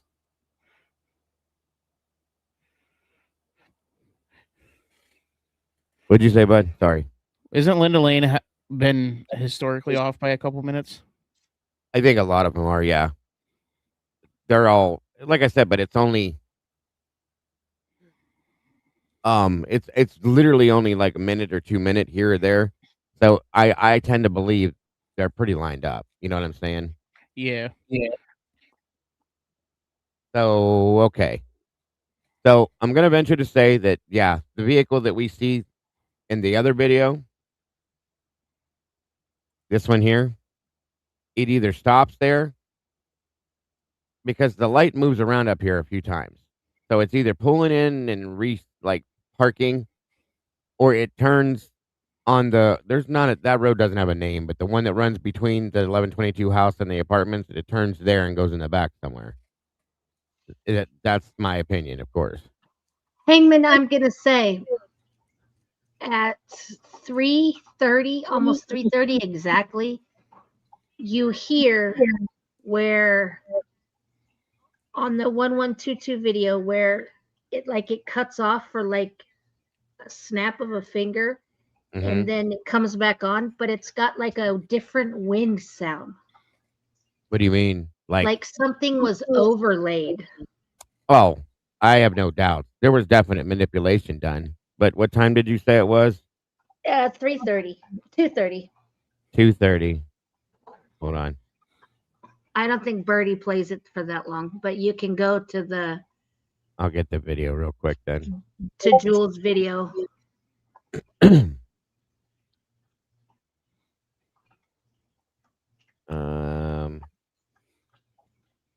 Watch PI mathematician solve complex multifaceted neurons in the rearview mirror. Too much. Just ask where is the deletion weapon DNA. I got you, Greg. I got you. Good question. 1 minute. Let me grab this other video. Yeah, you're not listening to Bubbles. Who? You need What? to read Bubbles' comments. Well, I can only do so much at one time. I'm looking for multiple videos and listening, and I missed it. The other vehicle's at 248. Okay, that's fine. Yeah, Bubbles kind of having a meltdown. Over what? I don't know, but Let this one play an extra minute for the video. Oh, that I didn't see, but I'm looking at the other video. That's why. I'm sorry. Hold on. Are we Sorry. talking about the Linda Lane one, or are you talking about the this one, the first one we were watching? The whole thing with the with She said it's at 2:48. it's at she just said it's at 2:48. On which video? The Linda Lane The video? Linda Lane. Okay, Yeah. thank you. That's what I was saying.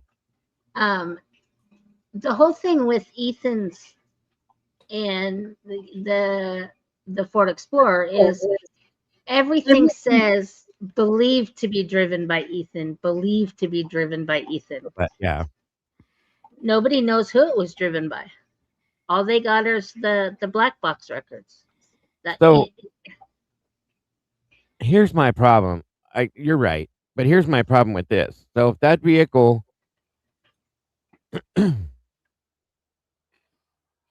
okay, I don't know. I'm confusing myself. So let it play to 248. No, I think. Well, that's when she says that there's a car that turns around up there.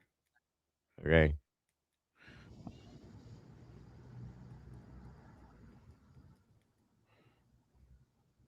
I don't know. I've been overly entertained with Bubbles' little breakdown.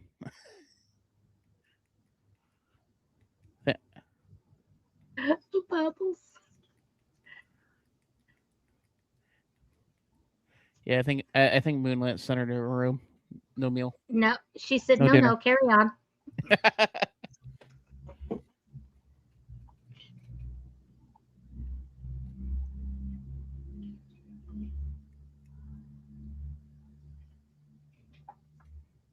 Because if Hunter and Maisie spoke, they might get a spanking by their parents.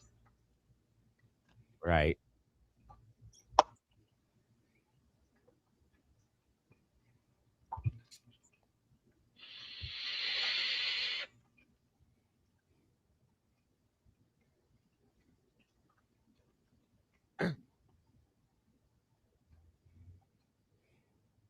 I think Hunter and Maisie know a whole lot more than they have stated. I'll be honest with you. I truly and honestly do. Well, they went back to school. They know exactly who did it. In my opinion, yes. You're okay. Don't worry about it, Bubble. It is late.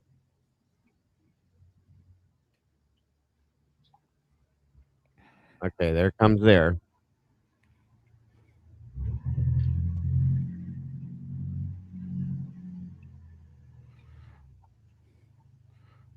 And if you're in here, Jeff, I don't want to hear that's the fucking white Elantra because it's not. That's his answer to everything with this damn car. Anything he sees, there it is. There's the Elantra. This one parks. Do you hear that? Oh. Did you hear that muffler? Yeah, I was thinking that, but I don't think it's as loud. It doesn't have that. That's not an Elantra. Oh no, it's a little bit louder than that. That actually sounds like a doesn't make stick any noise. shift. Yeah, Yeah, that sounds like a stick shift. right.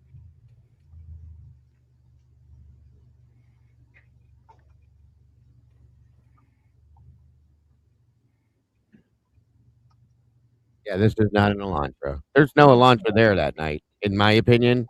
Okay. Bryan's Elantra is not there. I don't think there is an Elantra there that night. I'll be honest and true with you. Well, At all. even in if this was an actual investigation and not a performative play, that footage would be thrown out anyway because Jack got his hands on it first. 8 people got their hands on it before police did. That's I still tainted don't evidence. understand that either. How did Jack Decor get his hands on that video before the police did? That's another problem I have.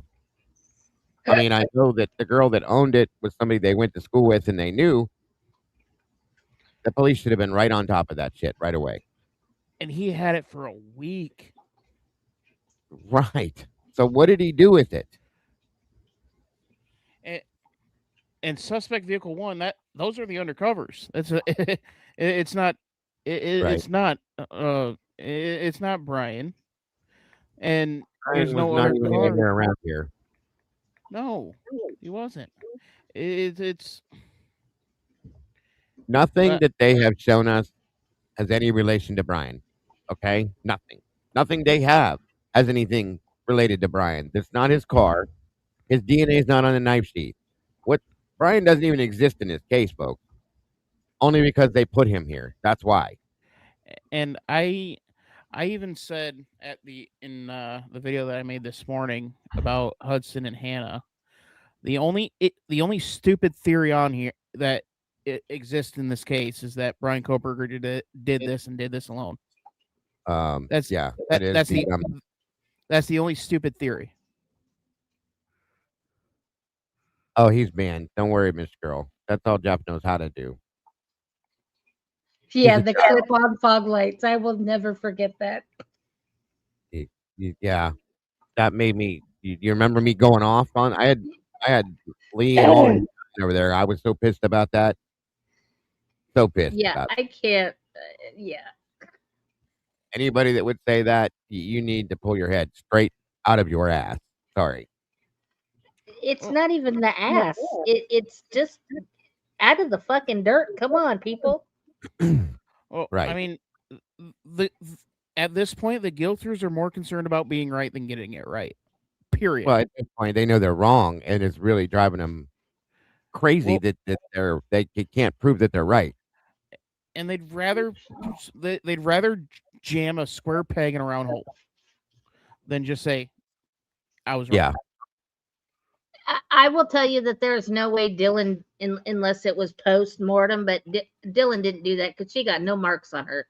And you see her arms clearly. Now, if it was Dylan that like, I agree with Tomboy, post-mortem is the only way because Xana would have fucked her up bad. Okay? There's no doubt in my mind Xana would have beat the shit out of her, okay? And she'd have been, there's not one mark on her. So. I do think that there is a chance that there may have been marks on her, but she used makeup to cover it up. Because I think the only time Yeah, You couldn't cover those marks. I don't think so. As much of a fight as Kaylee and Xana put up, there's Yeah. no way. Kaylee was fighting too, but Xana is the one that I think that whoever did the majority of the crime, whoever that person is, they're fucked up. They were badly messed up that night, in my opinion, because Xana was not going down without a fight, and I think she fought to her death. I do. I absolutely do. The drag marks on the floor, Right. yeah. That's what shows that. If you look at the, thank you for bringing that up too, because I was going to that next. If you look, The hand marks on the floor, yes, she did.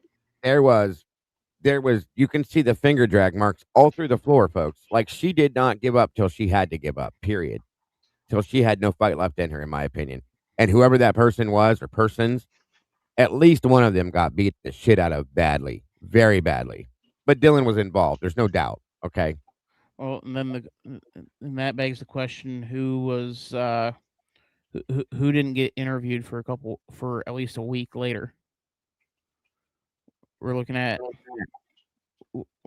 people like Lakeland, Peter. Who was the who was the other one that was around? Kai Davis, Loach. Loach. Well, I'm glad you brought this up, okay? Because I think that we are going to Saturday. This is partially what we're doing tonight. And I want to review this again with you guys real quick here. Some of it, at least. I think since Travis broke down the interview with Dylan the way he did, I think the next best idea is to go to Lakeland's interview. Okay? Lakeland was with Dylan that night. Lakeland was Dylan.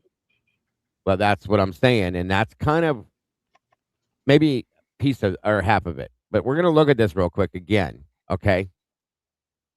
When we went through it, we kind of just went through it real quick. So, and I'm glad you two are up here because I want your opinions too. I'm not the only person that wants to hear this. I want somebody else to tell me what they hear when they hear these things. Now that we kind of know how this stuff goes, but I think this is going to be the one, or at least this one, and maybe a piece of this one, or half of this one, and maybe decor. Those are the two I think, unless you guys have better ideas, is the interviews that we should hear him break down. Besides Dylan, I thought of Bethany's, but Bethany's her interview's so basic. Nope, you need to break down Eric Gower. I thought of him too.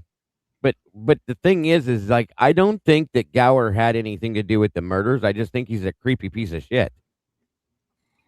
I just don't.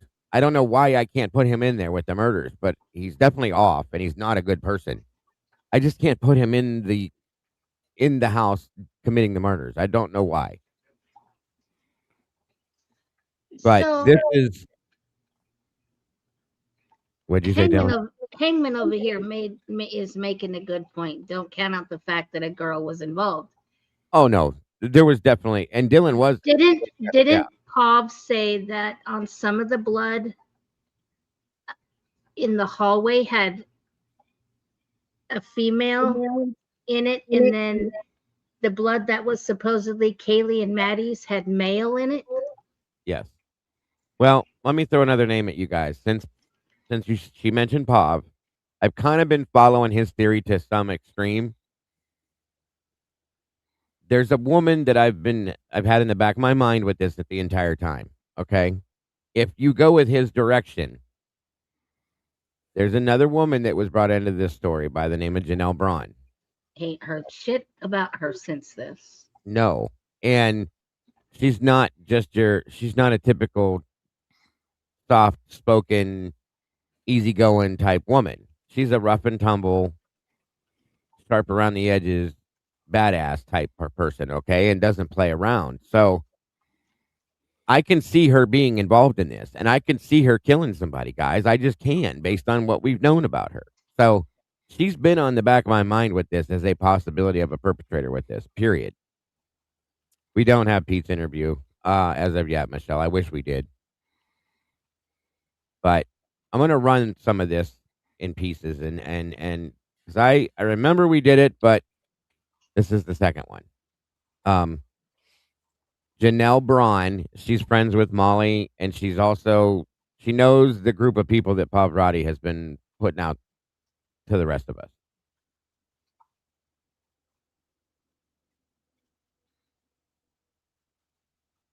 Interesting. Thank you, Tina. All right, here we go.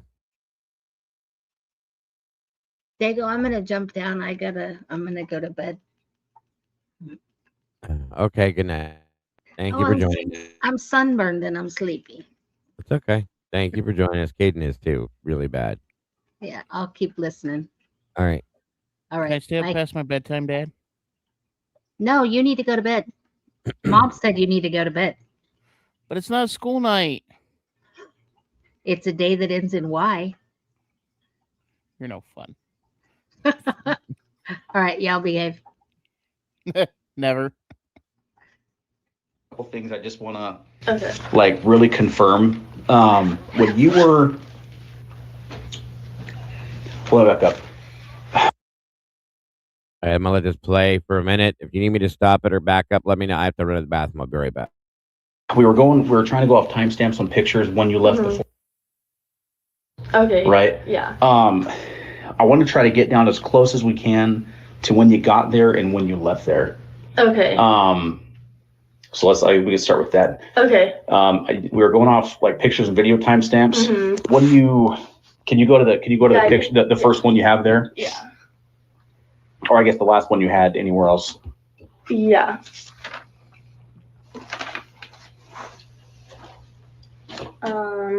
Yeah. So the last video that I had,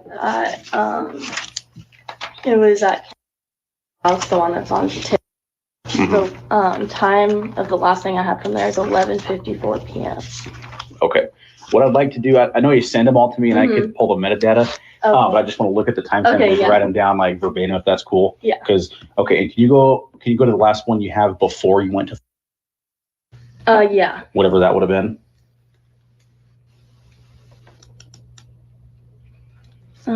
Before I went there, this was the last thing.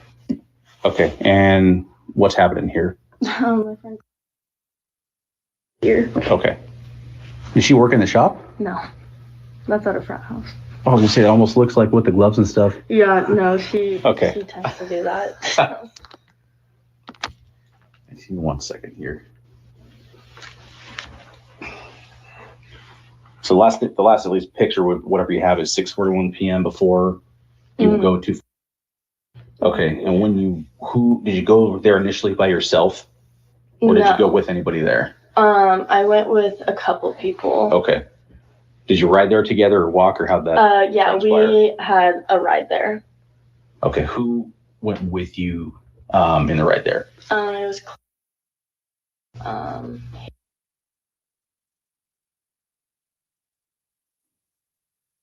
In the ride on the way in there? the car, yeah. Okay. And then Jeff was the one that drove us.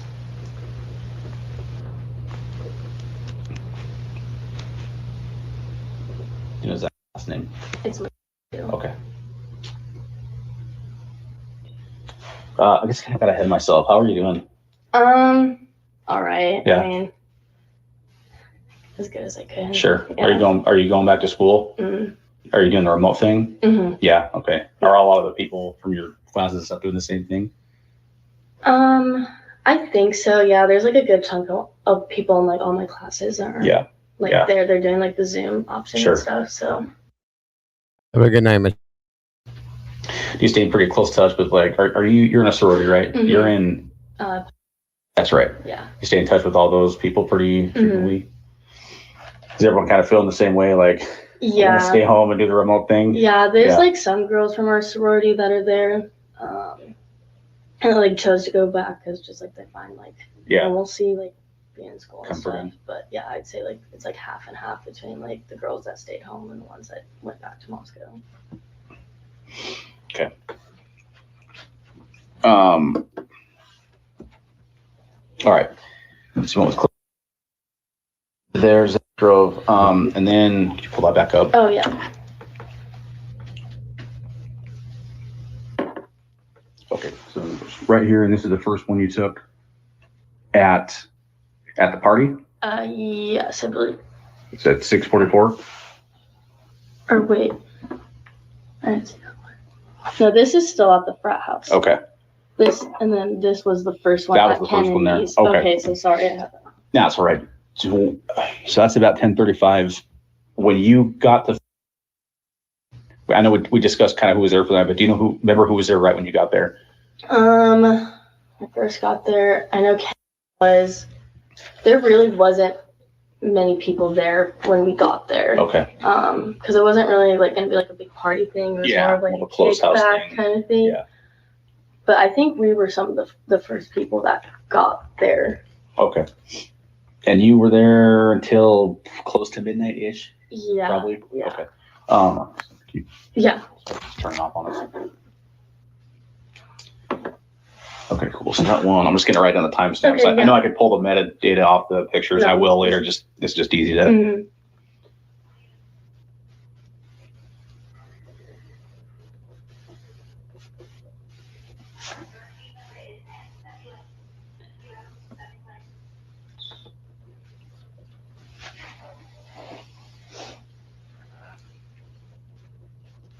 Is this Yes.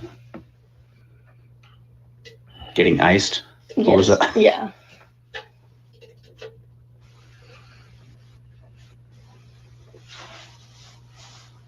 And that's Ken. That's okay. her house.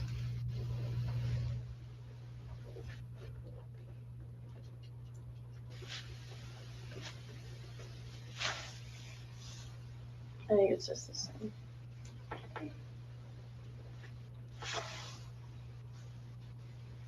Oh, that video is so embarrassing. We've all been there. We've seen more embarrassing stuff Yeah. the last 3 weeks than I'm what sure. we've seen on your stuff and phone. So don't Yeah. worry about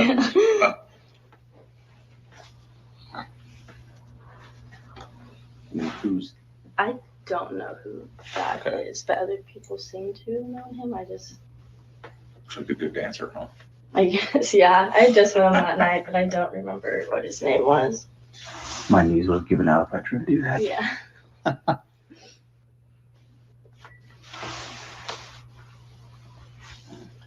So that's at Kate's house. Yes. And that is at like Xana's house. So this is okay. What is this? Is this specifically of their room? This is the bathroom on the second floor. Okay, that's because right when you got there, you went to the bathroom. I went to right? the bathroom. Okay. Yeah. And what was the context of that? Like, there's just on the floor. I think it was Ethan's clothes, and I just like was confused as to why he was just on the floor. But okay, so you got right there. You went right to the bathroom, right? So that's probably pretty close to when you got there. Then about right? Okay, cool. I thought so. And there's some stuff that I've already obviously asked you about, and making sure everything's dialed in because.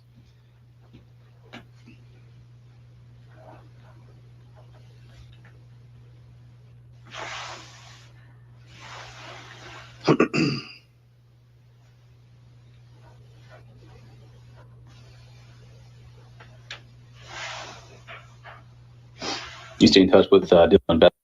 yeah, I was actually just with them this weekend because we went to the memorial on Friday together, and then Xana celebration of life on Saturday. Where was that at? They're both in. Thought so. How are they doing? They're doing okay, I think. I mean, just as much as they can right now. Yeah. They seem to be doing a little bit better than like a couple weeks ago. What have you heard, like, kind of like, just since first time, I guess, I think you talked to, you guys talked first time. Yeah. Have you heard anything different, or what's the hubbub? What's the going around opinions and stuff? I mean, everyone's just kind of like has their own theories kind of thing. I mean, I don't know, a lot of, or like some of my close friends like think it's the food truck guy, and like this kind Jack? of just, my friends. The one in the Twitch video. Yeah. What did you say, bud? So all of Dylan, so Lakeland just kind of let the cat out of the bag. Dylan's friends are pointing at Jack Showalter. Oh yeah, yeah.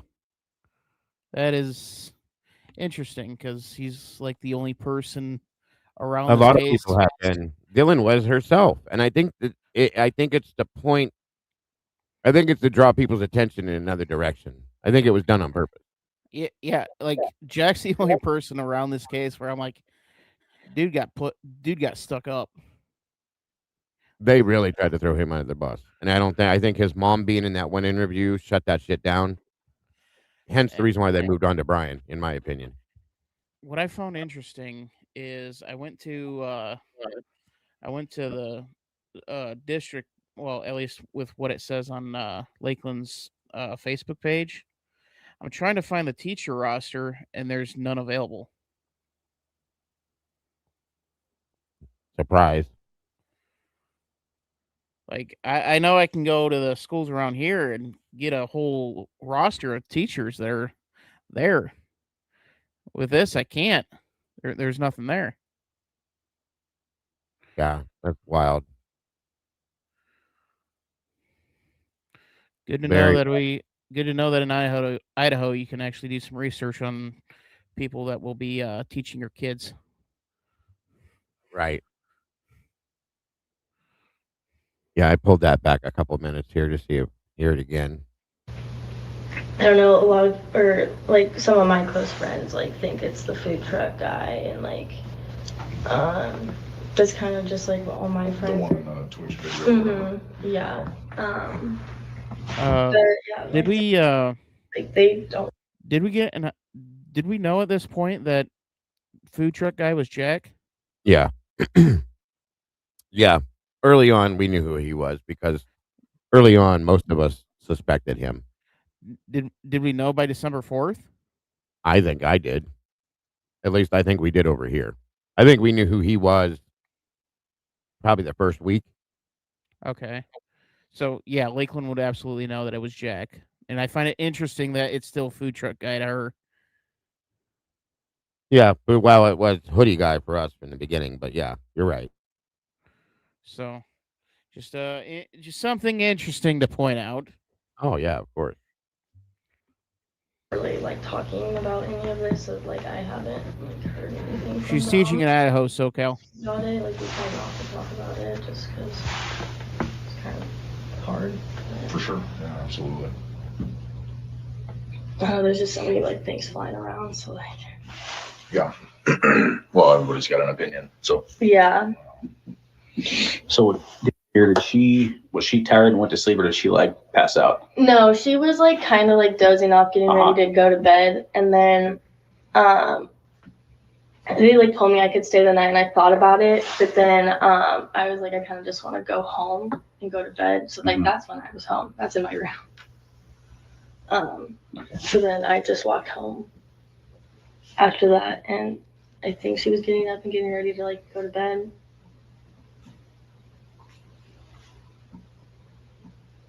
I just walked home after that, and not getting ready to go to bed, and then they like told me I could stay the night, and I thought about it, but then I was like, I kind of just want to go home and go to bed. So like that's when I was home. That's in my room. So then I just walked home after that, and Question for the females in the chat. What are the odds of you walking home at 3 a.m? Well, what are the odds of you walking home at 3 a.m. after Dylan expressly says that she was so drunk that she had to help her get into the vehicle to get a ride home? She couldn't even hardly walk, but she walked home 45 minutes later. Yeah, okay. Yeah. Big problem with that. Wade Bird says, question, Tisdale and Rosie purposely kept their body cam off until 2:53. Where the frick were they when this happened? Were they sitting like the whites then from Lana and Birdie live? Oh, yeah. That's a good question. That's a great question. I agree.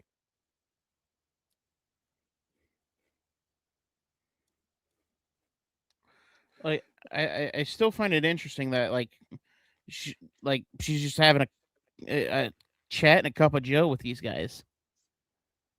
Yeah, there's no emotion, no, like, this isn't bothering at all. And here's the Like, thing. I think I'll be honest with you again, I've been telling you guys, I think it was in the air in Moscow that something was gonna go down in this house or around this house that night, and I think she knew it. Even she may have even been told by Dylan, "You you can spend the night, but I don't know, you might not want to. I think there might be some shit that goes down here." And she coulda said, "I don't want nothing to do with that," and left. well, even if like, even if your friend like says, "Yeah, shit's gonna go down here," you're not assuming what we got. You're like, "Oh, there's gonna be a fight in there." You're not automatically assuming, yeah, someone's gonna come in with a knife Right. and just start going hog wild, and No. you're going to get emotion out of it, even even 2 weeks later. Knowing that here's the thing too, knowing that she could have spent the night, and it probably almost did, and didn't, that should have drawn emotion out of her right there, because it could have been her. Yeah, yeah, exactly. Thank you, Ro.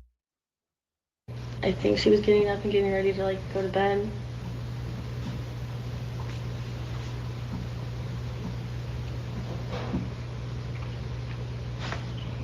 So when you got there, it was It was just me and Dylan. And then just you and Dylan. Yeah.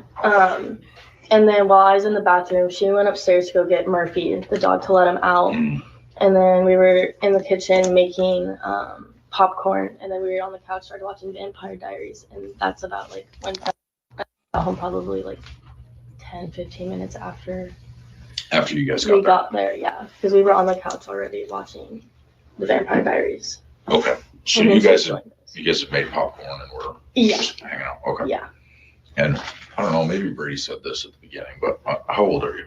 I'm 20. Okay. We don't care about underage drinking. We don't care about drugs. Like, we don't care. None Okay. of that matters. You're not going to get in trouble for like, oh yeah, you know, I used this drug or I was drinking that night or whatever. Okay. We don't care. Yeah, I'm with you, Mittens. I've always questioned that too, that Dylan went upstairs to let Murphy out. I'm just curious about that. Just curious. That's all I'm Yeah. saying. Yeah, I went to go let Murphy out and hand him off to Jack. She did something, but yeah, she went upstairs to let him out of the cage. Now, I don't know if he was whining, whatever he was doing. There was Why a is he in a cage. cage though? If he's like he runs the household, why does she keep him in a cage in her bedroom? I think some of the roommates may not have cared for him.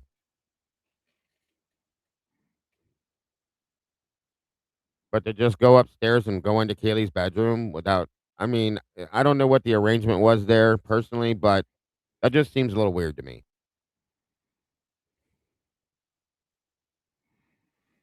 Or like Casey said, did she let somebody in to go up to Kaylee's room? Good call, Casey.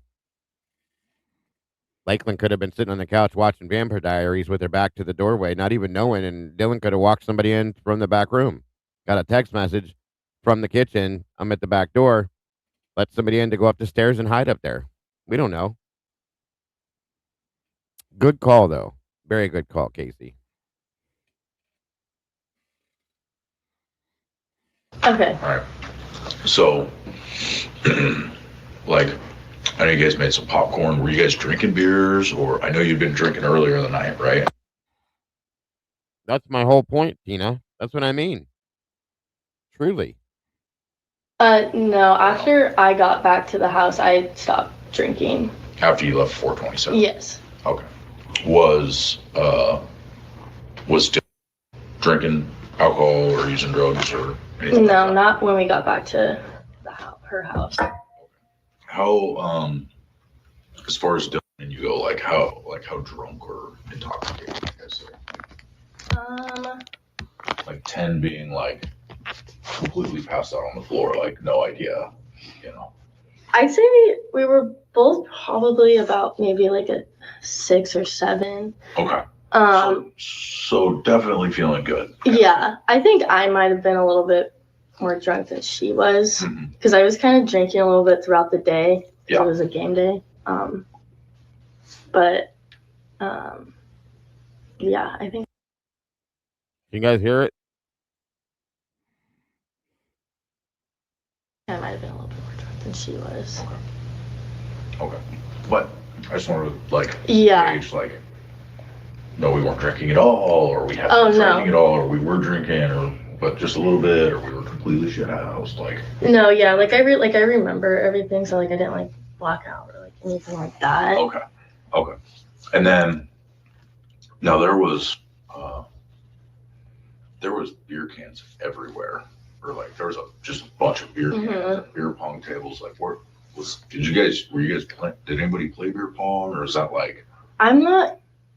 We were Friday because we had our sorority formal, and there was a party there the night before. Right? Yeah, and like sometimes they don't really like clean up necessarily the day after. They usually wait till like the weekend's over. So a lot of those beer cans and the beer pong table set up and all that stuff was like left over kind of from Friday night. I would assume so. I mean, I wasn't there during the day Saturday, so I don't know if like people were over then. I got Because typically, like, because there was like this like frat party. Yeah. And Say again. So Kim asked what was Bethany's major. Doesn't say what it was when she was in Idaho, but when she transferred to the University of Nevada, her major was public health. Okay, that's interesting. So I don't know. I wonder if she changed it from Idaho to Nevada. I wouldn't think she would because of the credits she earned. Assuming those credits were transferable. Right. Yeah, Dylan was studying physical therapy, from my understanding. Public health. I wonder what that would be listed under. Yeah, I'm gonna look into it a little bit deeper. There you go, Kim. Thanks, buddy. But there's no mention. There's no mention on what her major was when she was in Idaho. Gotcha. we'll like pregame it, so I don't know if like people were over earlier, like pregaming this party, and then people went over, or because I didn't go to that. No, I'm assuming you've been over to the house quite a few different times. So like that table that was set up with all the beer pong cups, like is that like the beer pong table? Like is it always there, or does it like get moved somewhere else? It usually gets moved. So like on that Friday, when we had our formal, it was in the kitchen. Okay. And then Saturday when I got there, it was in the living room. Okay. So I think it frequently gets kind of moved. And it also used to be kept outside, like when it was nicer out. So it's just a straight up beer pong. It's it's not used for really anything else. Not a dinner table. It's literally just a drinking beer pong. It is. Table. Yeah. What a moron. Yeah, a moron. Is. Yeah. What and yes, other? Go ahead. What other reason would there be for there to be a table that size in that house? Right. Good Lord. Another breakfast table. And yeah, there's a lot of anatomy studies for anything within physical therapy, stuff like that. You have to study the bones and muscles and connect the tendons, everything. So yeah, absolutely, Mittens. Absolutely.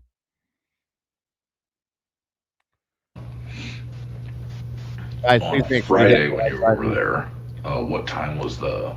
You guys, you got Cassie coming in here. She don't ever come in here this late. So she noticed it. We got to hit that like button, folks. Come on, y'all. Please and thank you.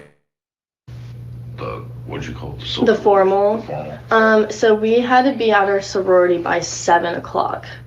So we all left between like 6:30 to 6:45. Okay. And do you know if like the party continued on Friday night from there? I'm not completely sure because I know like Xana and Ethan, they didn't go to the sorority formal, so I don't know if other people went over after we left. Okay. But so possible. But... It's possible, yeah. Okay. But I didn't go back there after I left to go to the formal at 7. Gotcha. Okay. Sorry, I got a little excited. No, it's okay, man. And so the whole time you were there on Saturday, or let me back up. Saturday, night, you weren't there until late, actually early Try and refresh it, Cass. I might give you the accurate numbers then. Sunday morning, right? Yeah. Okay. And then you were there for, let's see here, about 12:40 ish is when you get there, right? Or because you went right to the bathroom, and then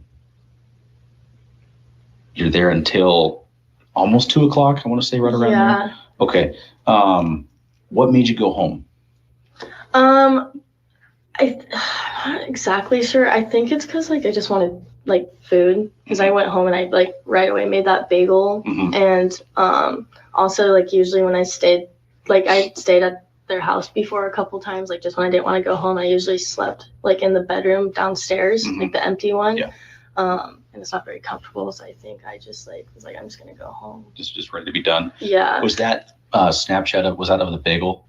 Yes, that was. Did you drop? I'm guessing you dropped it or something. It on the floor, and I had cream cheese everywhere. So I think you said it took about, how long does it take to get home from?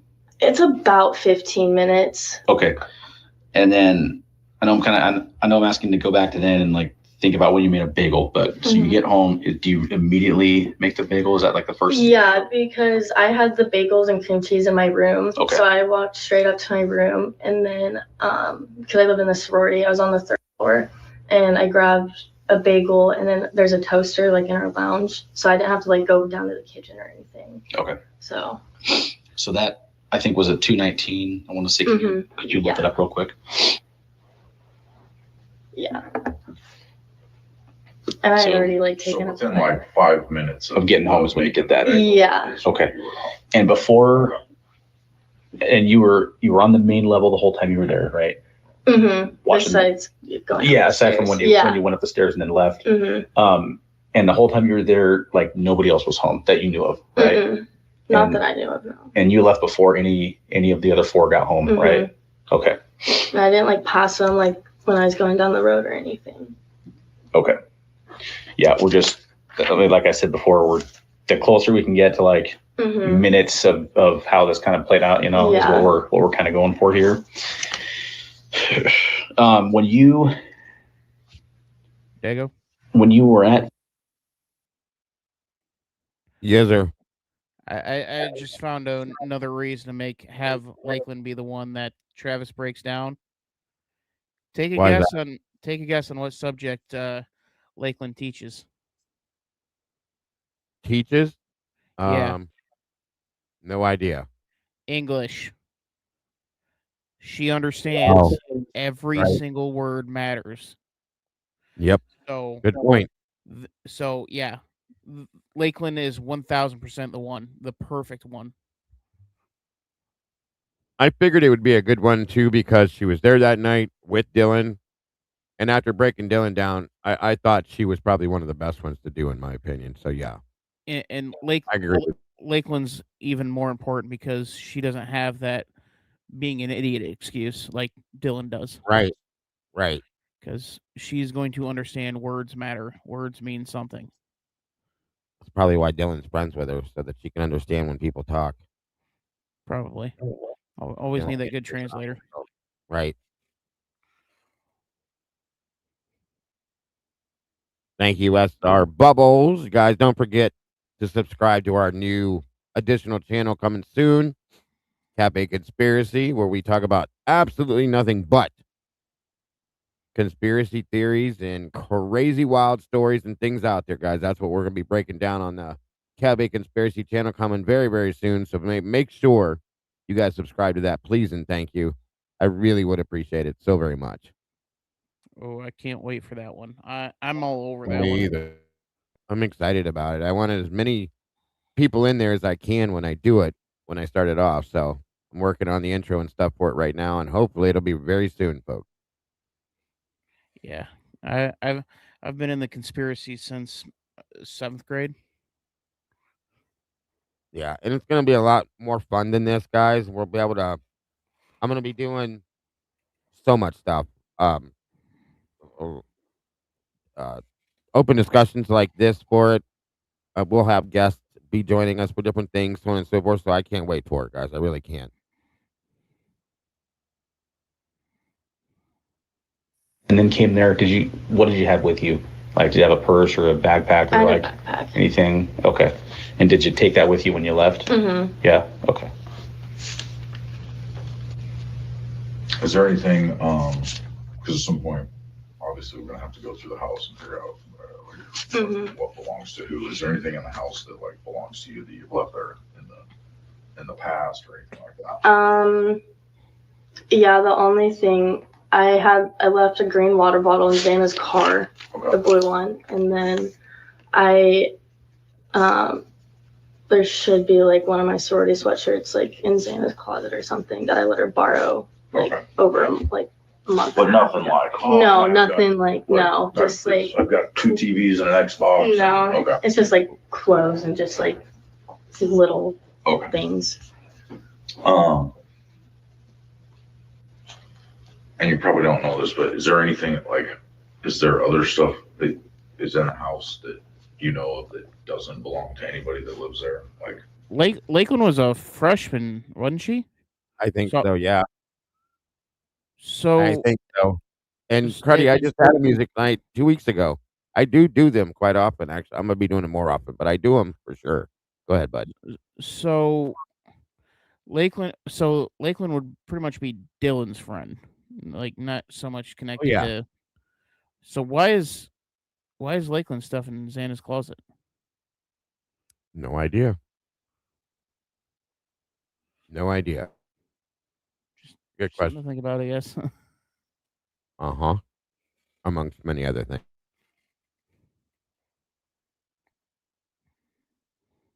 I can't think of it right now, Wade, but I will. There is some stuff about her in there.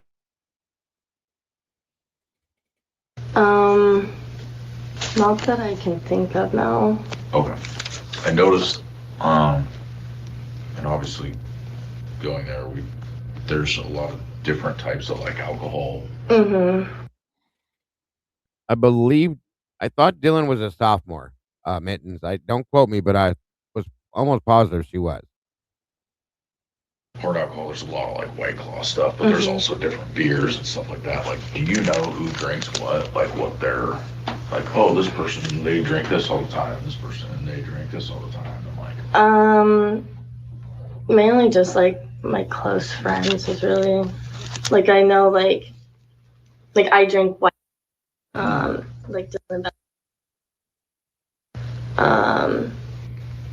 like Xana used to drink White Claw sometimes. Like she'd switch between different things.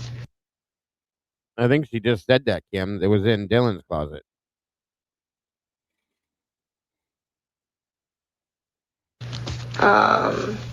Ethan, I'm not exactly sure, but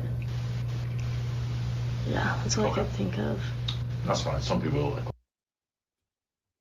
I'm pretty sure that there was a world's record set for the most possible times the word was used within this interview and a few others. Oh, that guy's Coors Original. He doesn't drink anything but the Buckskins. No, most of our friends kind of drink whatever they. Well, here's the thing, Mittens. If you don't have many friends, you'll kind of latch on to whoever you can. For lack of, I mean, that's my thought, at least. Maybe. I don't know, because a lot of my friends were a class above me, and then I had a lot of friends that were a class below me. Yeah, but if you don't have any friends, you'll take who you can get. Oh, yeah, but I mean, I don't think that. I don't know. We talking about? Plus, I think they were in the same sorority too. Is probably why they became friends. Yeah. Which was Dylan in the same sorority as Xana, or were they different? I always screw these up. Kim knows the sororities better than I did. You remember, Kim? Who all was in what sororities with each other again?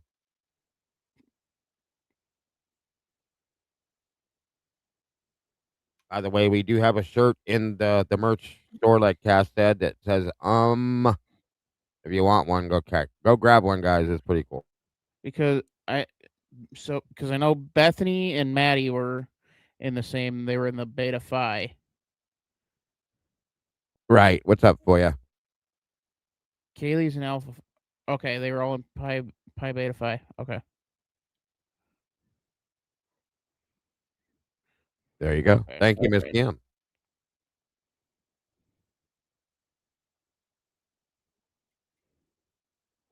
Get so. Kaylee, always the odd man out. And then Kaylee, what? Just saying, Kaylee, as always, the odd man out. Yeah, she was the alpha phi. on top of that, like kind of going back into like we're on the outside looking in. Right? We're trying to dissect people's relationships and understand like you know, to get this whole picture. And as you can imagine, this is probably like just insane with the amount of people and connections and relationships and communication. And we understand also in college, like there's a lot of sex, there's a lot of alcohol, there's a lot of drugs, like, and those things can kind of muddy the water. Especially when we're trying to understand from the outside in, like how is this machine, if you make it, how is it moving? I believe so, Wade. I think she's the one that took that photograph, in my opinion, yes. But she was really drunk, so she did a good job of taking a picture for being so drunk. How are the cogs working, right? Because when you start talking about the difficult things like sex and underage drinking and drug use and stuff like that, people they kind of hink up, you know. But like, you know, we have to, you know, we can't let that get in the way of like, understanding how that works. So I bring that up because, like I said, like we don't care about alcohol, we don't care about drugs, like we don't care. We need to know about it. You know what I mean? So my understanding there is quite a bit of drug use and potentially some maybe in that house. Do you know anything about that? I do believe so, Noel. I think Yes. you're right. Yeah, absolutely. Yes, Emily and Dylan were big little.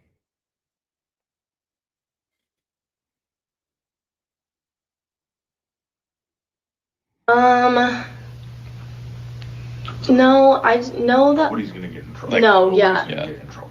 Like, that is not what this is about. The only thing I could think of is that like Xana and Ethan, like they sometimes like would smoke weed. I don't know if either of them like had like, I don't know, like a dab pen or like anything like that, but I know like occasionally they would, because like last year they would sometimes. But I can't think of any of the other ones that. Well, like at parties and stuff, it wasn't like the hey, pass the 4-foot bomb around the room. No. Everybody's getting rips. No. Not that type of. No. Okay. Yeah, we're live.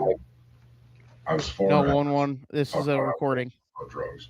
As far as relationship stuff goes, obviously, Xana and Ethan were dating. Do you know any? I mean, were they completely exclusive to each other? Did you ever hear if there was any like, oh, maybe she cheated on him, or he cheated on her, or like, you know, was there any different kind of love interest in different people? Like, does that make sense? I think that they were pretty exclusive to each other. Like once they like actually like made it official last spring that they were like boyfriend and girlfriend. Because over the course of like last year, like last school year, like Xana and another guy named they kind of had like a little. Yeah, we are live, by the way. For those of you that just came in, I did not get to do a show today at all. I had a lot of things going on, so I did a really, really late one. So that's why we're here so late. Thing going on. Like they took each other to like their like sorority and fraternity like formals. And that was Xana. Yeah. But that was prior to her and Ethan officially dating. Oh yeah. But that's the only, because Xana never really had like a boyfriend or anything before. And I know like her and Nate kind of liked each other and their whole thing was kind of off and on. And then her and Ethan started like hanging out more last year, and then they started dating this last spring. But I haven't like heard anything of them like cheating on each other. Like. Okay, so nothing Were they like on and off the time? Like, oh, I broke up this week, back together this week, next week, like. I never heard anything of them like getting in like a big fight and like taking a break from each other or anything. Yeah. Like they had their like little small things, but like they never like broke up with each other. It wasn't like an on and off kind of thing. Okay. And then as far as a boyfriend, right? Which is yes, thank you. Yeah. What about like what is that? Are they doing a long distance thing? Yeah, they're doing long distance. They've been dating for about 2 years. They did long distance all last year, and then also like the beginning of this year. But as far as I know, they're like really good. Like, she hasn't told me about like any major fights or anything that's happened. Like she'll tell me when she gets like annoyed with him, like over like message or something. But as far as I know, like they've been good and like nothing's happened there. Okay. And as far as like other boys or other girls, like has she ever mentioned, oh, you know, this one time he cheated on me or whatever I think he did, or like the other way around, you know, if she's ever cheated on him, and does he know about it or does he not know about it? Yeah. Like, do you know any of that stuff? I've never heard her say anything about like him cheating or her being like suspicious of anything. Yeah. But she did tell me like at some point last year, one of our sorority sisters like texted and told him that Dylan cheated on him at like a party or something. Okay. So is that Erica? She's talking about this some point last year, and it's happening at this time too. That's like 2 years in a row that's happening. That's a little odd to me, but hey, was her name Erica? Let's ask that question. Which is weird because Dylan wasn't friends with that sorority girl. So, but that's the only thing that I ever heard of was that. They're talking about Dylan and Quinn. Yeah. Said that like Dylan cheated on him. Okay, but that was. Yeah, I thought I was reading a chat and got myself confused. Sorry. Completely untrue, or yeah, you don't know, or? I mean, I'm pretty sure it's untrue. I mean, I was like Dylan told me like it wasn't true and like it was made up, and like knowing the girl that said it, like it don't. Wouldn't surprise you. It wouldn't surprise me. Yeah. Okay.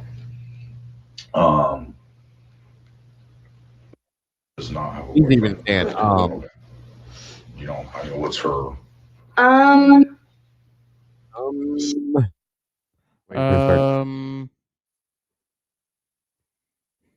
Don't worry, guys. We won't be here too much longer. I'm just kind of doing a little pre-re. If this is the one I think we should do, unless you guys a little bit more, because she took him to our sorority formal on that Friday. Okay, so maybe kind of potentially establishing a little bit of a. Yeah, like I think like they kind of had like feelings for each other, but there was no like official label or anything on it. They were just kind of like hanging out. Okay, and do you know? Absolutely, bubbly. Dylan is the common thing in the whole thing. I truly agree. Good to see you tonight, Bubs. Thanks for joining us, dear. Guys, make sure you subscribe to Bubbly Waters channel. One of the mods, please put it out there. Drop her link in there so everybody can make sure that they have subscribed to Miss Bubbly Waters. If you have not yet done it, what are you doing with your life? Come on, y'all. But yeah, Dylan is definitely the common denominator with a lot of situations. Fully agree. Would she usually spend the night at their place, or did people come over to her house because they like this? Sorry, what's his name? A fraternity or what? Yeah, he's in a fraternity. Robert. So, is he in a house or is he off campus? No, he lives in the house. Okay, so does he come over to? Do you know if he would come over to her place more often because she's off campus, has her own? Yeah, he would typically go over to her house. Okay.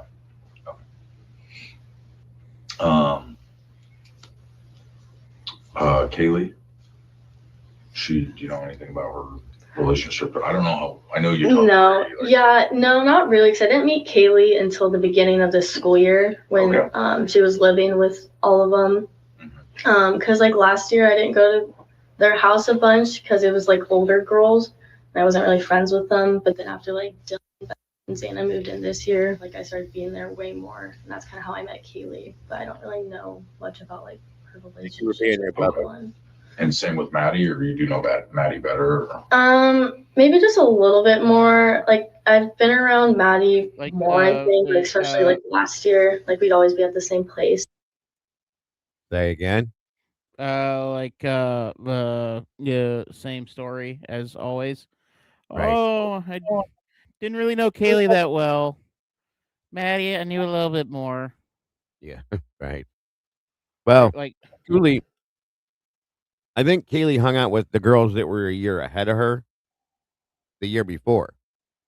So most of her friends, I think, were older than her, and she wasn't friends with a lot of the people that were in the younger grade. You know what I mean? The lower classmen and stuff like that. Come to find out, so I mean, it's always I, I still find it hard to believe that even if there's like some sort of party going on, I don't see Kaylee being one to like go and hide upstairs and dance with Murphy. well, I think it was in the book that she didn't when they did have their parties, she didn't come down often. She kinda stayed up in her room, so I don't know. It's interesting to think, though. Well, the problem is you can't be really outgoing. You can't be outgoing as described by everybody, and then suddenly there's a party and she goes into hermit mode. Math ain't math in there. I gotcha. And stuff, and like I've met her boyfriend Jay before. Love you too, 1-1. And I saw him this school year when he came up to visit on like homecoming or like alumni weekend. Okay. Yeah. Okay. I think that's. Did either one of them, Kaylee or Maddie, did they? I guess did you hear from like anything about Kaylee or Maddie? Like, Yeah, her and Hunter both did. Yeah, the zip ties. having a side piece or interesting. I'm sorry. That's another thing that I find it interesting because I'm really curious on that one body cam footage where Hunter's got Hunter's got the zip tie on, and he's missing a lady, and lady's missing a zip tie is Kaylee, and I'm curious to know if Emily knew about that That's a good question. because that's gonna cause some questions. It could, for sure. Definitely. Tough conversations to be had if that got out. Right. And yeah, Kim makes a good point that during the one noise complaint, Kaylee comes out, she's got zip ties on her arms. So she was obviously interacting in that one. No, yeah, Kaylee didn't have the zip tie. Hunter did. Are you sure? Because I'm pretty sure she had them on too. No, 1000%. It was Hunter. I went back and checked. 1000%. It was on Hunter, but Kaylee I tried to see if there was any kind of markings on her wrist to see if she was if it could have been on her, but again, it was so loose on Hunter's. I don't think it would have left any marks.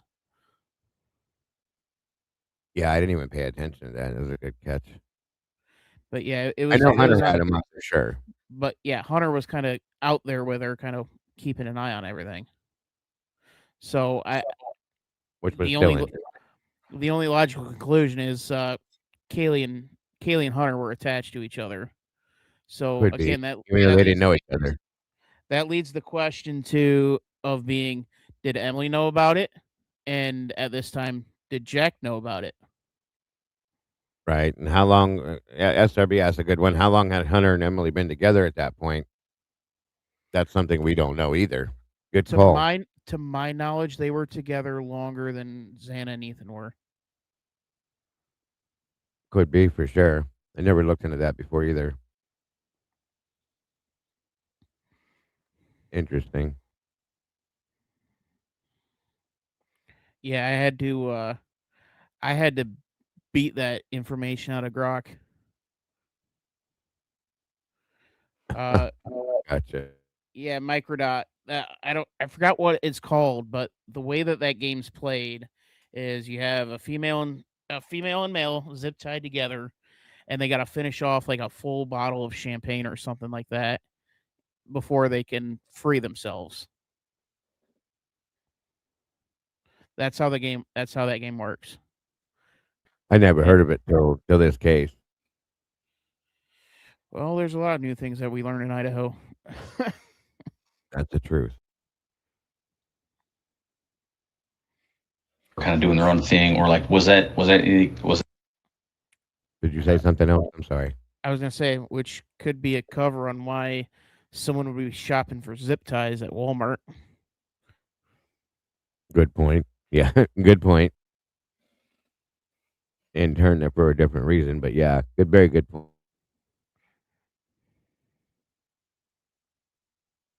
Maybe Hunter did that so Emily could look in their laptops for info. Good call, bub. I saw that somewhere too, SRB, that Hunter and Josie at one point were a thing. I remember seeing that too. I can't remember where it was, but it's been a minute. I wouldn't doubt it. These guys all interdated with each other. Pretty wild. Let me see. That's the thing, is we don't know who else was in that house at that time. There could have been quite a few other people in there, so we don't know. It's weird that Hunter was always showing up at the doors and coming outside, and he was always at that house, but did not know this girl. It's very strange to me. The only one where he wasn't at the door was when Zane answered it. Every other time it was Hunter was right there. Right. Absolutely. any of that gossip like relate to you, or did it ever happen? No, and I don't like, even if something like that like did happen, I don't think. Oh, actually, no. I did hear that last spring break, Maddie kissed a boy on their like Mexico trip. Okay. How'd that? I guess let's talk about that. So it was that told me, this was like last year though when it happened, that Maddie kissed a guy named on that spring break trip, but I don't know if like Jay found out about it or not. But I just did that lead to some drama? Not that I know of. Like I didn't hear anything after that. She just told me that like, oh, like I heard that like Maddie kissed this guy like on their spring break trip in Mexico. Who went on the spring break trip? Like, is that a whole sorority that went, or like a group of like 30 people, 10 people? I think it was like a bigger group and like people from like different like fraternities and sororities like on our campus. Okay. I do know that Hold on. was on that Mexico trip though. So that spring break the year before, I don't think Maddie and Jake were together. I heard they were together since she was in high school. I could be wrong, but that's what I had heard. That's not the way that the Patterson's book made it sound. I'll kind of dig. I didn't read the whole book, so I'll probably have to go back and look into that. I didn't get too much further. I mean, in the book they made it sound like it was kind of it was a decently new thing. Okay. We'll have to look. SRB said 2 years, she thinks. Interesting. We'll have to figure it out. I'll see if I can beat the information out of Grok. Right. Okay. Okay. And then like so it says it said early 2022. So we're looking at 2021 because if you're saying last year. Okay, so then no? Okay. Because so if we're because I'm going to take Lakeland's words literally, since she is studying to be an English teacher at this point. Last year would be 2021. They didn't get together till early 2022. So Jake would not have anything to do with that kiss. I wonder why she would say that then.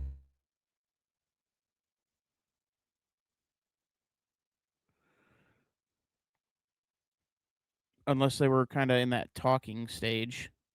Bub says they were together. Bubbly knows everybody there too and all their things, but they were together for 2 years. He just graduated a year earlier, but she spent the whole summer with him, so that would make sense. Good night, Kim. Thanks for joining us, dear.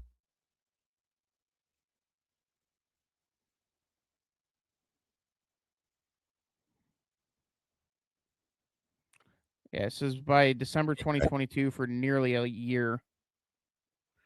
And he was also referenced knowing exploring life with her for about 2 years first. Okay. So well, yeah, there you go. it was it could have been a situationship at that time. Yeah, that makes sense. It was the one that she kissed, but I can't like exactly remember who was all on that trip. How does he fit into knowing them? Is he in a sorority or fraternity? He used to. He's in the house, which is where Jim was in before he graduated. Okay. Do you know him? I like been around him a couple times last year, like at a party or something, but I never really like had like conversations with him. It was more like a hey and like give each other a hug kind of thing. Okay.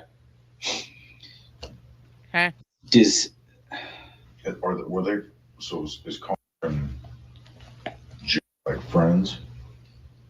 I would think so. I'm not exactly sure because I mean they were in the same fraternity together, but I don't know like if. I mean, So you're assuming that they that he knows them through him. So I mean, obviously there must be some sort of friends or something. Yeah.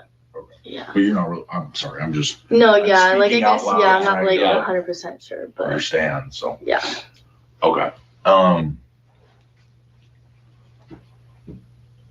Was that like a one-time thing, or did he kind of like keep trying to come back or come around the house or communicate, or would you even know? I wouldn't know. I just heard that one thing, and then I never heard anything else after that. So okay. What about Kaylee? I know she'd recently broken up. Was there? I guess were you made aware of any, or did anyone tell you about her ever cheating on her boyfriend, or her going through a phase, or doing her own thing for a little while? No. Okay. Oh, I like that from Bubbly. Did you know who she was? What? What's that? Bubbly. She kissed yeah, that one. Maybe that it's Dylan spreading rumors. And that could be because she, like Bub said, she is good at it. And again, that really could be one of those things that Dylan's trying to drive that wedge between Maddie and Kaylee. Yeah, could be. For sure. That Dylan could just be a shit starter too. Yeah. No, I'm always girl. I'm always down to kick off the chaos football, Absolutely. especially on Facebook. That's the most fun place to do it.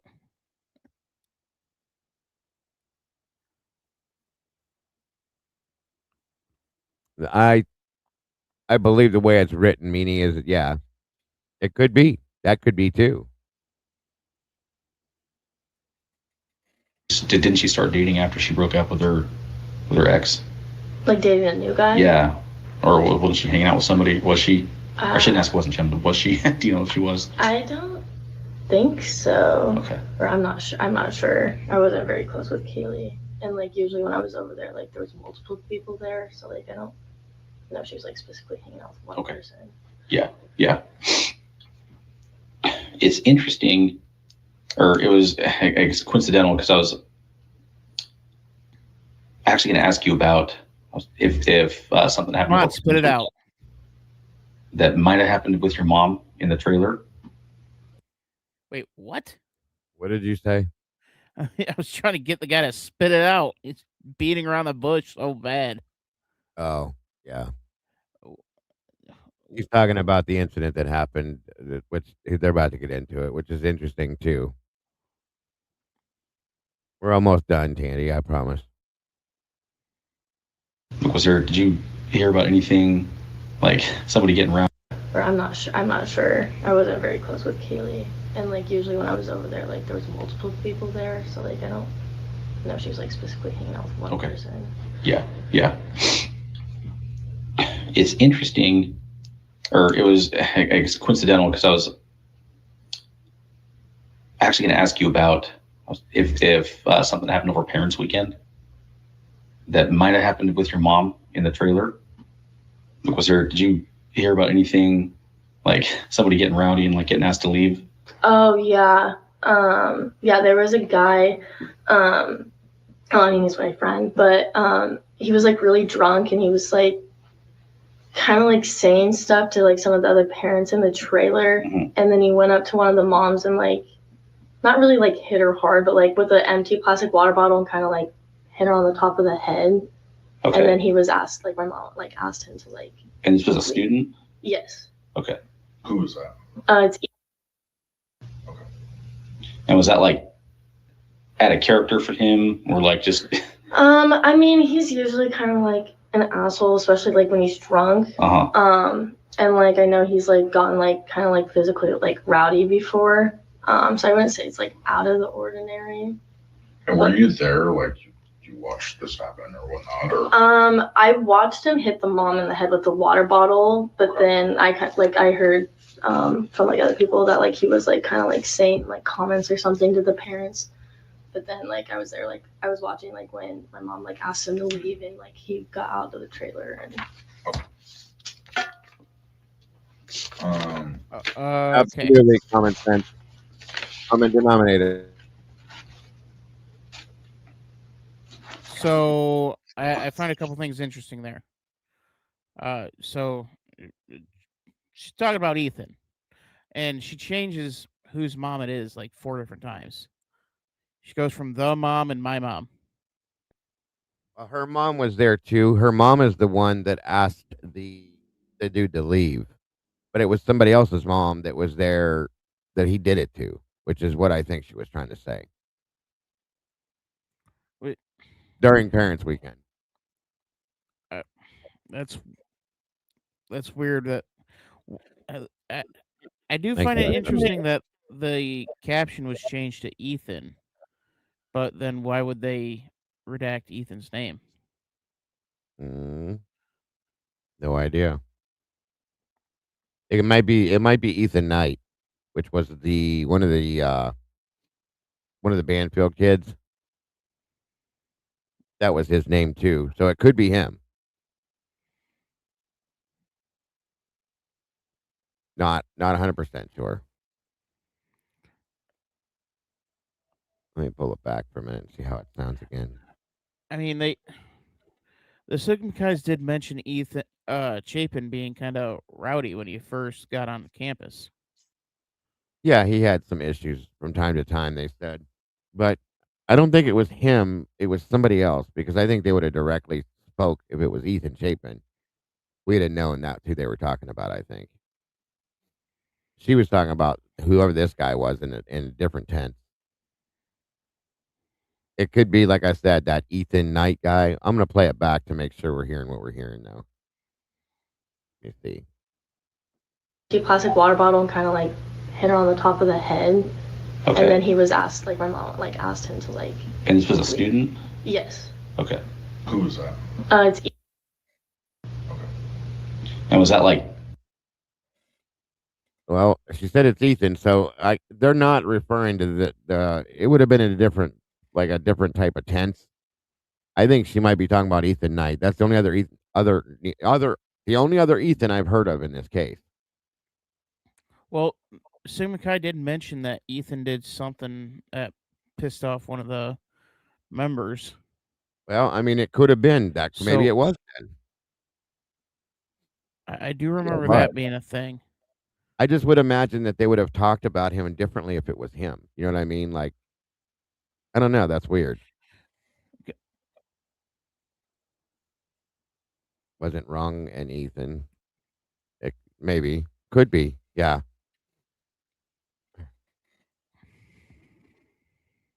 Yeah. And she didn't even use the last name. She just said the first name.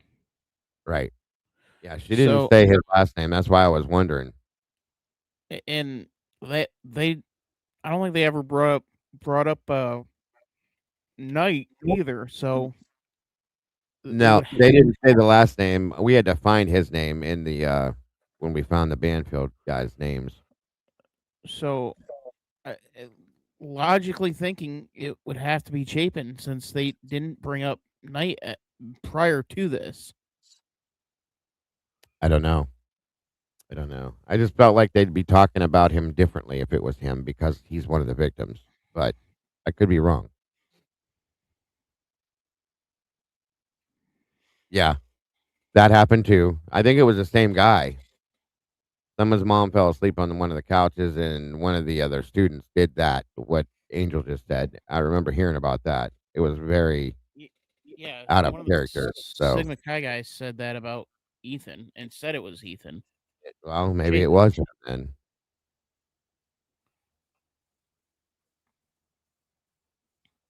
Yeah, I've only heard of one other meanie, but there could be. There's definitely. I'm sure there's more. There's pretty standard name, but I don't know. Find out another way. Had a character for him, or like just I mean, he's usually kind of like an asshole, especially like when he's drunk. And like I know he's like gotten like kind of like physically like rowdy before. So I wouldn't say it's like out of the ordinary. And were you there? Like, you watched this happen or whatnot? Or I watched him hit the mom in the head with the water bottle, but then I heard from like other people that like he was like kind of like saying like comments or something to the parents. But then like I was there, like I was watching like when my mom like asked him to leave and like he got out of the trailer and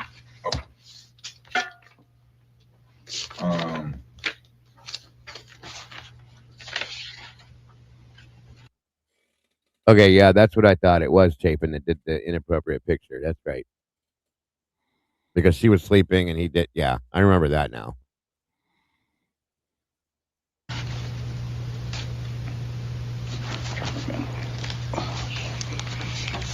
Okay, give us 1 sec. okay.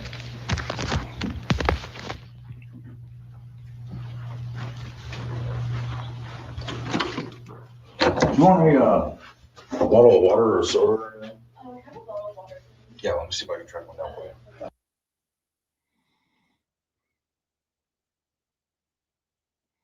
That's it for that one. So yeah, I think that one might be a good one. For sure. To have him break down. So Yeah, especially with Lakeland being in school for English and knowing words matter. yeah.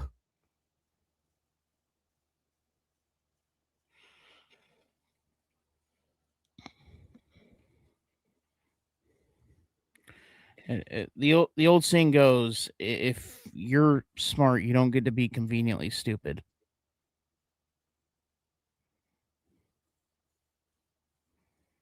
Good point. I'm gonna put a poll up for you guys real quick. What are we pulling? I'll pull the rope. Who would be a good interview for Travis to break down live? I'm gonna give 3 options here. So I'm not getting a 4 rope to options. pull.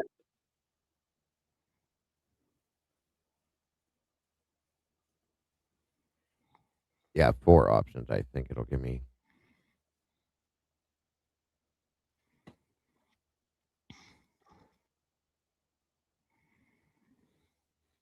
Let's see.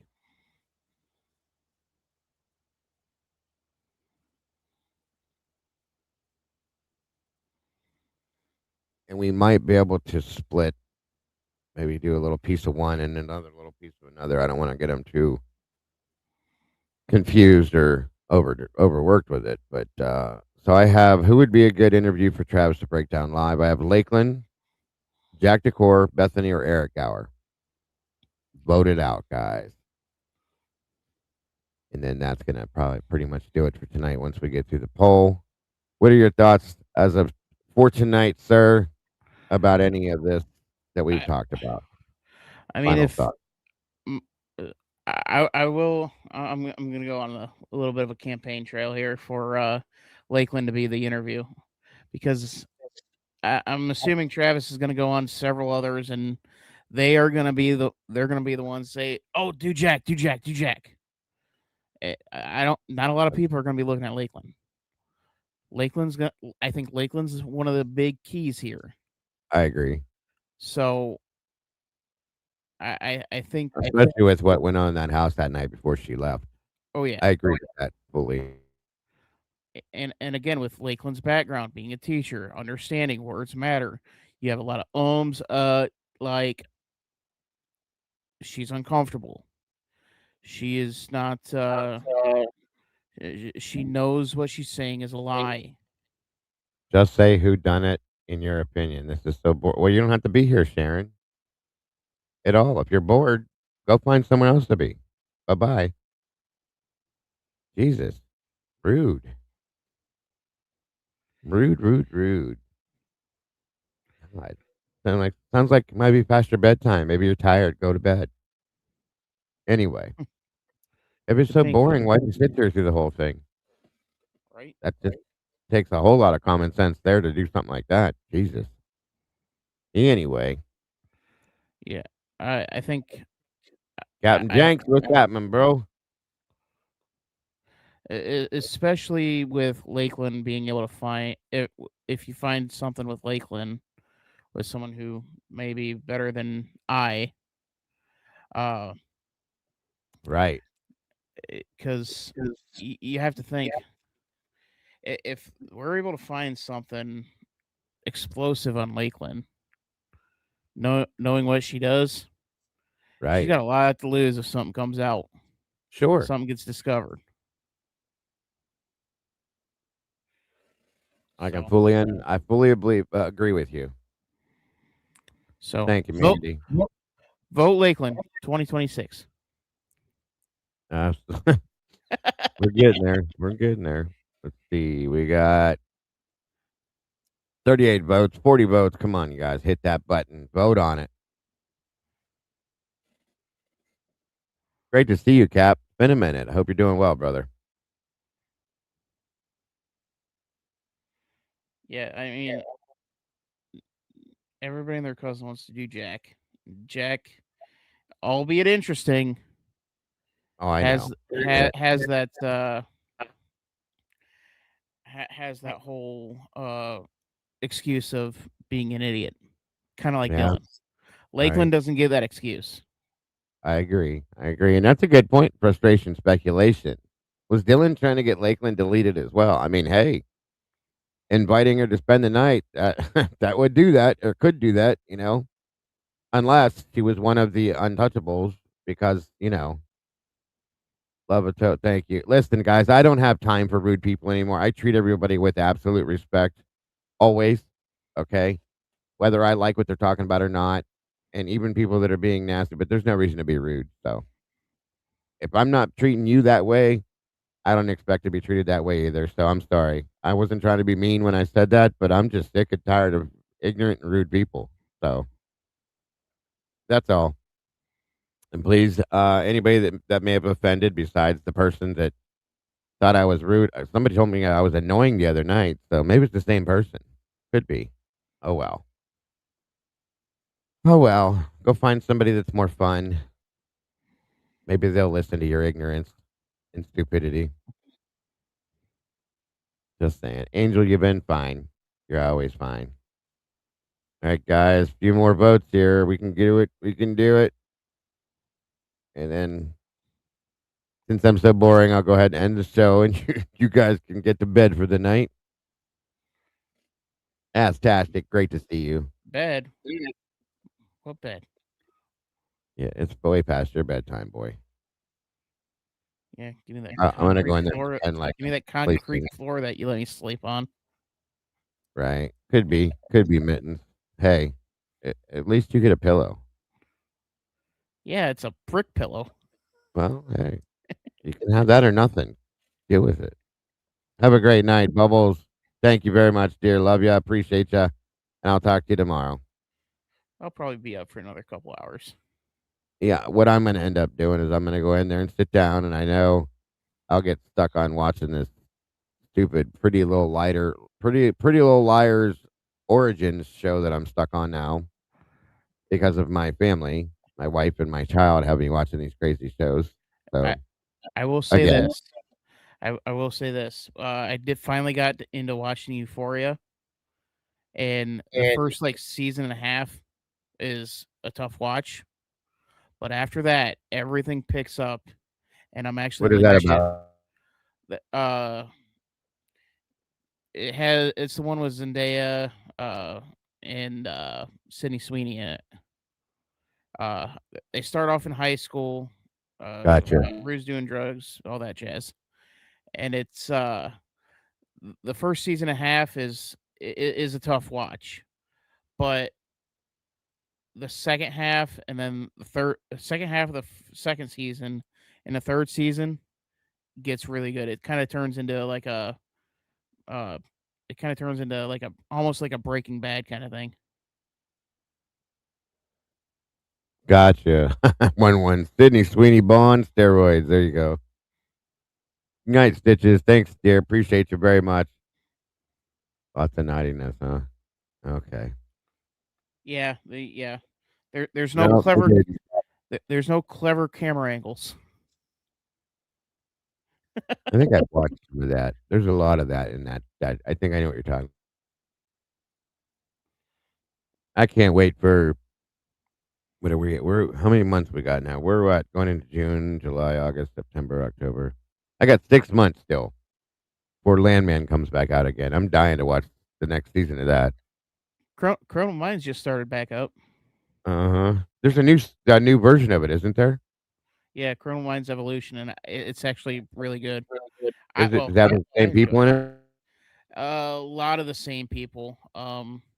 It doesn't have Spencer, but it still has Rossi, JJ, Aaron, Hotch. Yeah, the leader, whatever he was. Yeah, he's been gone for a while. Okay, I'll have to check it out then. I loved that show. Prentice is actually the leader now. Oh, that makes sense. That makes sense. Yeah, absolutely. I'm gonna go check it out. I loved that one. You remember Saracen? NGP. You remember Saracen from Friday Night Lights? Yeah, of course. That was one of my favorite shows forever, dude. He's one of the main bad guys. That makes sense. Perfect sense. It's so Night, wild. What's Landman? Oh my god. Okay. So Landman it's great. It's got Billy Bob Thornton in it and quite a few other like big names. Sam Elliott's in it. It's about oil tycoons, basically. Daily life, so on and so forth. It's got some comedy stuff in it, but it's a great show. Great show. It has nothing to do with crime. I mean, there's some crime in it, but nothing like it's not the basis of it. If you want that, the best thing I've seen ever, truly, is True Detective. And there's a new season coming. Go watch True Detective. It's got McConaughey in it, Woody Harrelson, Jodie Foster. There's a few other people in the other episodes, but I'm telling you that that is the absolute best crime show I've ever seen. I swear to God. Landman's on Paramount Plus. Yeah, it's on Paramount. Unless you have like this thing I have, and you can pull anything from anywhere. But yeah, season 1 was. I think the last season, the one in Alaska, was the best season in my opinion. But the first one was amazing. It had Matthew McConaughey and Woody Harrelson work together as detectives, and it was hilarious. The way the interactions were between them, typical Woody Harrelson stuff, but it was great. I mean, every season was awesome. I did not skip anything. I could not get past it. I could not wait for the next season to drop. But the first was probably one of the best. First and last, I'll say. Lou Diamond Phillips. I don't think he was in that one. No. first season was very, very good. And then the second season was a little soft. And then, like I said, the one in Alaska was just the bomb. I was like, shit, this is crazy. Very good show. And then there's another one. There's another police crime show that you guys, I would have never watched it in my life. I watched it by accident and I got stuck on it. And it's called, oh God, something Mare. And it's got the chick from, what is her name? I've told you guys this story before, some of you guys. From Titanic, the redhead from Titanic. I can't think of her name right out of the gate. But the TV show is called Mare, Mare, which is short for like Mary, Mare of Easttown. Okay? That's another really damn good one. No bullshit. Mare of Easttown. Kate Winslet. Thank you, Mittens. Yes, Kate Winslet. She plays a police chief, or she's either chief or detective, but either way, that show was the bomb. It's based out of Pennsylvania, and it's just down to earth, cut and dry. I mean, it's real damn good. It reminded me somewhat of like a combination of like Dexter, and there's another show I couldn't think of, which Dexter's probably one of my favorites of all time. All of them. I like them all. Another good one is The Hunting Party. I don't think I've ever seen that. That's with Melissa Ruxenborough. She was on The Manifest. Okay, I know who she is. What's that one about? So they do have this like secret prison where they have like a bunch of people who were executed and serial killers and all that stuff. Yeah. And they try to cure them, but there's a big explosion. People and they all escape, and they got to go find them all. Oh, so hence The Hunting. I get it. Yeah, it's on Peacock. Okay, I have that. I have a little bit of everything, so I'll have to check it out. Thank you so much for that, Micro. Appreciate you. Dexter's the shit. There's a new season of Dexter coming out. That's with Dexter Resurrection. They're working on a new one right now for it, which I can't wait for that to drop either. I've watched Dexter, every damn season of Dexter, every episode twice. There's only been one. There's been two shows that I've been able to watch from front to back twice, and that's The Last Kingdom on Netflix. I don't know if you've ever seen that. Heard of it. I saw the advertisements for it. I don't think I've ever watched it. Very good series. And then Burn Notice. Oh, I remember that one. Yeah, that was a pretty good show. Now, I've watched The X-Files front to back 6 times. I'm probably ready to do it again. Peter Dinklage, yes. Gotcha. Okay, that's where he lived at. It was wild to see him in that show. The X-Files I watched 6 times. I own every one of them, but by the way, too, it was my favorite show. I was so pissed off when they shut that down. I don't understand how they did it. It was such a great show. Burn Notice was pretty good. And then I watched, what's the one with Adrian? Oh, shit. Psych. I watched that one 3 times, front to back. 3 times. It was a great show. Or not Psych. Is that what it's called? Is that no? Not that's the other one with the white dude, and the black dude. Yeah.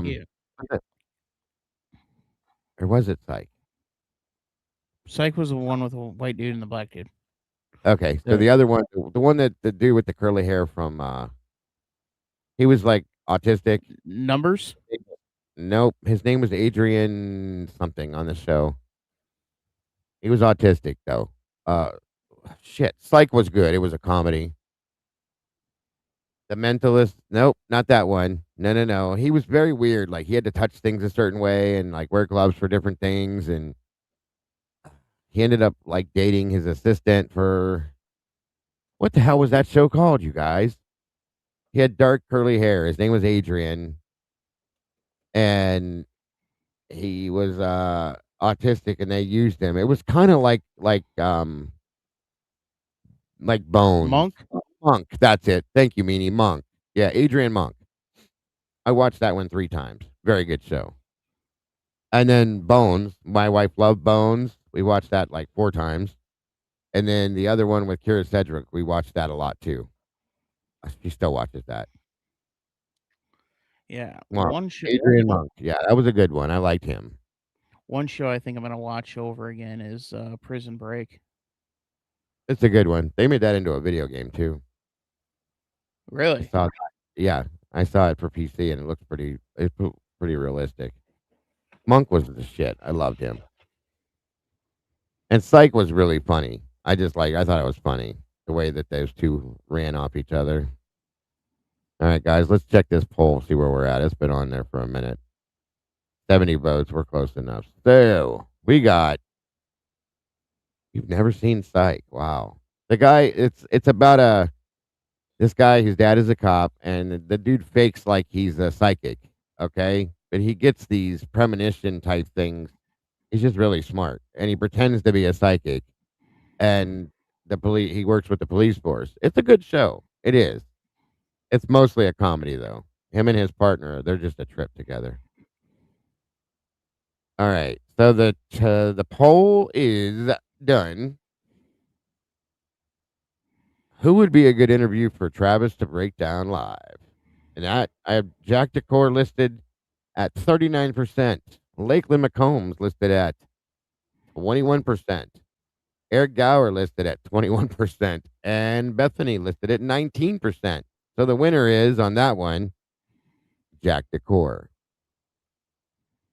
But we're gonna do another one tomorrow because I think I agree with Dylan. I think Lakeland would be the best. Maybe we can split the two of them. Okay, we can split the two of them. Have them do in the first half of the show. Maybe do some of Lakeland's, and then in the other half we can have them break down some of Jack's. I think that might be fair. Because here's the thing. I'm assuming he's going to go on a bunch of different channels, and I know he's already been on Logan's, or at Right. least he's supposed to be. But and everybody and their cousin is going to want them to break Jack down, Right. and I think it'd be more beneficial to be the contrarian and let's break Lakeland down. Lakeland doesn't get to be stupid all of a sudden. Right. I'm gonna give him the option too. I'll present him a couple of them to him and see what he says too, because it's him doing it. So. Oh yeah, Supernatural was one of my faves too. It still is. There's a new season of that coming out. All the ones that kind of sound like ghosty, I just don't. I just never got. I just never really get excited to watch something like that. Supernatural. Yeah. Supernatural was the shit, dude. I loved it. I'm a huge fan of what's his name? The guy that played Dean. He's a trip. Cracks me up.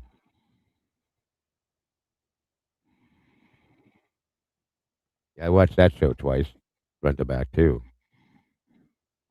They need to come out with better shows. We have better things to watch. True. I will say the way that they have Criminal Minds Evolution set up for this season, I'm definitely intrigued. Yeah, I saw it advertised on my my Prime channel, and I was like, "What is this?" And it looked all new and shit. I haven't seen Criminal Minds, anything new from them, because I watched everything that they put out like a while back. Make your own show. That's a good idea, Gil. Criminal Minds. I mean, I'm a lockdown for like Chicago Fire, Chicago PD. I just absolutely love those shows. Period. But you go through them so fast. And 911, being a firefighter, all those things. Being a firefighter and working in EMS, you get locked into those shows immediately. That way you can pull out all the fake shit. But Wolf does a pretty good job with those. He does those in Law and Orders, all the Law and Orders too, and I watched all those. Yes, Mackenzie, it was Monk. If we make our own show, I call being the uncatchable super genius. Who would that be? Me? No, that would be me. It's past your bedtime. You're starting to get delusional. You would be the bumbling cop trying to catch me.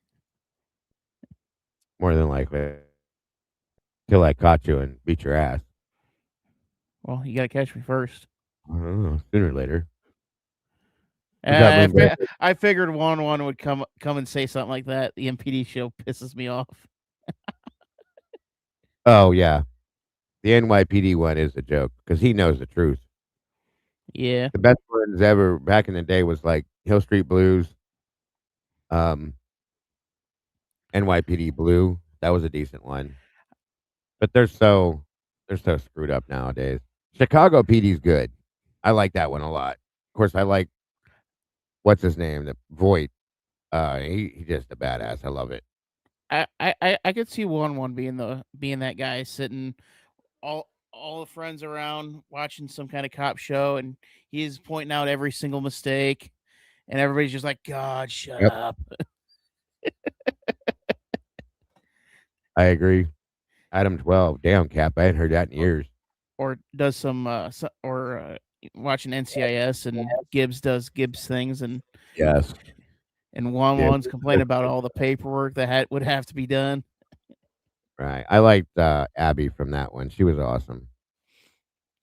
Adam 12. Third watch was pretty good. I agree with that one too, bud. Very good one.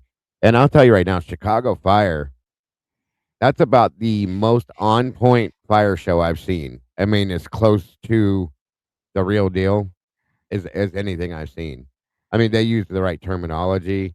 They use the right tools with the right words and all sorts of things. And I'm like, whatever he did as far as like consulting on that one, he had somebody good for that because they're on point with that shit for real. Now, of course, the PD, I'm not sure of, but even Chicago Med, the ER stuff is really on point. So, The Pit was really good on Max. I don't know if you watched that. Yeah, I started watching that recently. I was really shocked. Like, it's like an entire episode for like an hour in the ER. It's crazy. It was really cool how they did it, though. Yeah, I really liked how they did that. Sure Bloods is a joke. I agree. Blue Bugs, yes, I agree with you. One. My mother loves that one only because Tom Selleck's in it. But Bloods is just it's a bunch of bullshit. All of my friends that are cops, they hate that show. They're like, this is such bullshit. It is a joke. CSI. I could never handle CSI because of what's his name, the redheaded dude. Like, Kane. It would kill who? Horatio Kane. Yeah, Horatio. Listen, this dude was like fucking William Shatner beaming himself all over the place. It drove me nuts. Like they'd be cut in a scene and Horatio standing there. Like out of nowhere, just giving that dumb stare he goes, so I think I know where you were at 7:30. And then poof, he cuts to another place. It's in the other side of the building. And I'm like, what are you guys doing? Horatio drove me nuts. He was so weird. I just couldn't do it. Couldn't do it. I loved Horatio Kane. It was such a weird. Him and them damn glasses. Them glasses were on and off his face more than anybody I've ever seen in my life. Hold on. I think I got glasses similar to that. Hold on. Let me see. That's true, Mandy. I found that out too. Actually, two of the guys that play on Chicago Fire, one of them was and one of them is a firefighter. So that's true. And my understanding is that the Chicago PD, two of them were police officers too. So, yeah, he did. Captain Kirk definitely liked the blue and the green ones too, Cap. Yeah, those shows, the Chicago shows, are the shit. And the guy that wrote them, it makes sense because he did all the Law and Orders too. So, which I loved those. Prison Break character, yeah, Prison Break was a good one. Yeah, I can't wait till the next season. And in 911 is another one I liked. And I really liked what was it? The one that had Rob Lowe as the fire chief in it. Reno 9, not Reno, that was a comedy. It was another 911 and they canceled it. I can't think of what it was. And they came out with a new one instead of that one. Austin 911. It was in Texas, based out of Texas. That was a good show. The regular 911 is a decent show. The new one, I think it's called Nashville 911, is kind of cheesy. Like, truly. Super Troopers. Oh, shit. Those were great. One. I loved them. Austin 911 Austin or whatever the hell, the one from Texas was a good one. It really was. All right, kids. It's like midnight 30. Couldn't find buddy. him. That's okay. It's all right. No good. No worries. Are you working tomorrow? Oh yeah. Yeah. Cool. Yeah. My next day off's Monday, so. Gotcha. Well, I appreciate you joining me up here, bud. I truly do. Same with Tomboy. And all you guys, as always, other than the people that I was boring to, sorry about that. Hope I didn't annoy anybody tonight. I really do appreciate you guys very much. I love you guys so very much for supporting our channel the way you do. I hope you guys enjoyed what you could.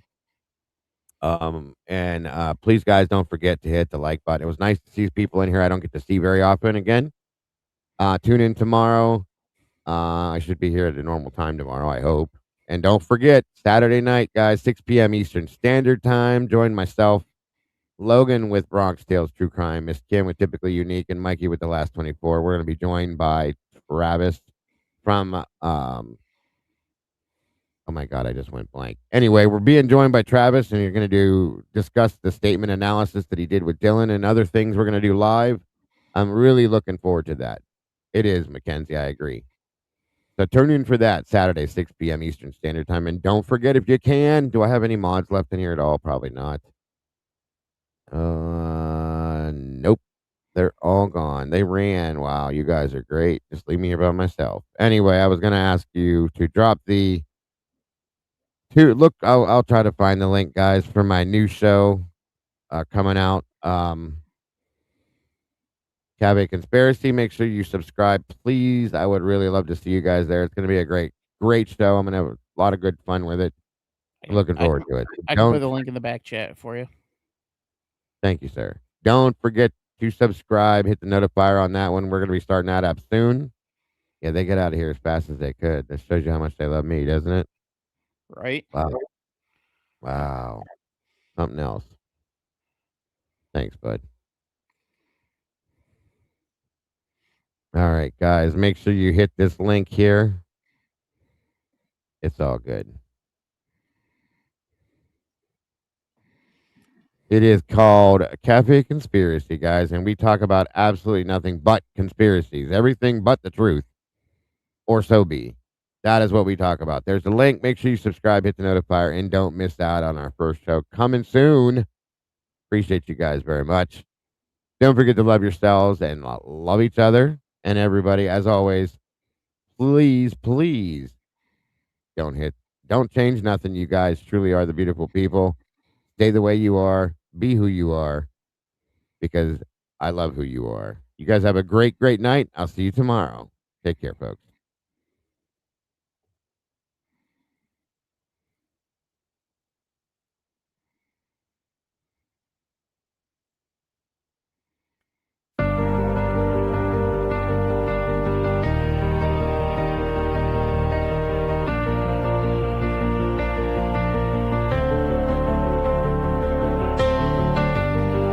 The coffee's cold, the final stain. We laid the map out in the pouring rain. No hidden corners left to creep. The dark truth woke while the city was asleep. The evidence lines up straight and true. A perfect picture of what they chose to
cafe's empty, closed for the night. We put the darkness back into the light. We'll wipe the counter, set the empty chair, and wait right here for the next secret laid bare. Until the next one. Until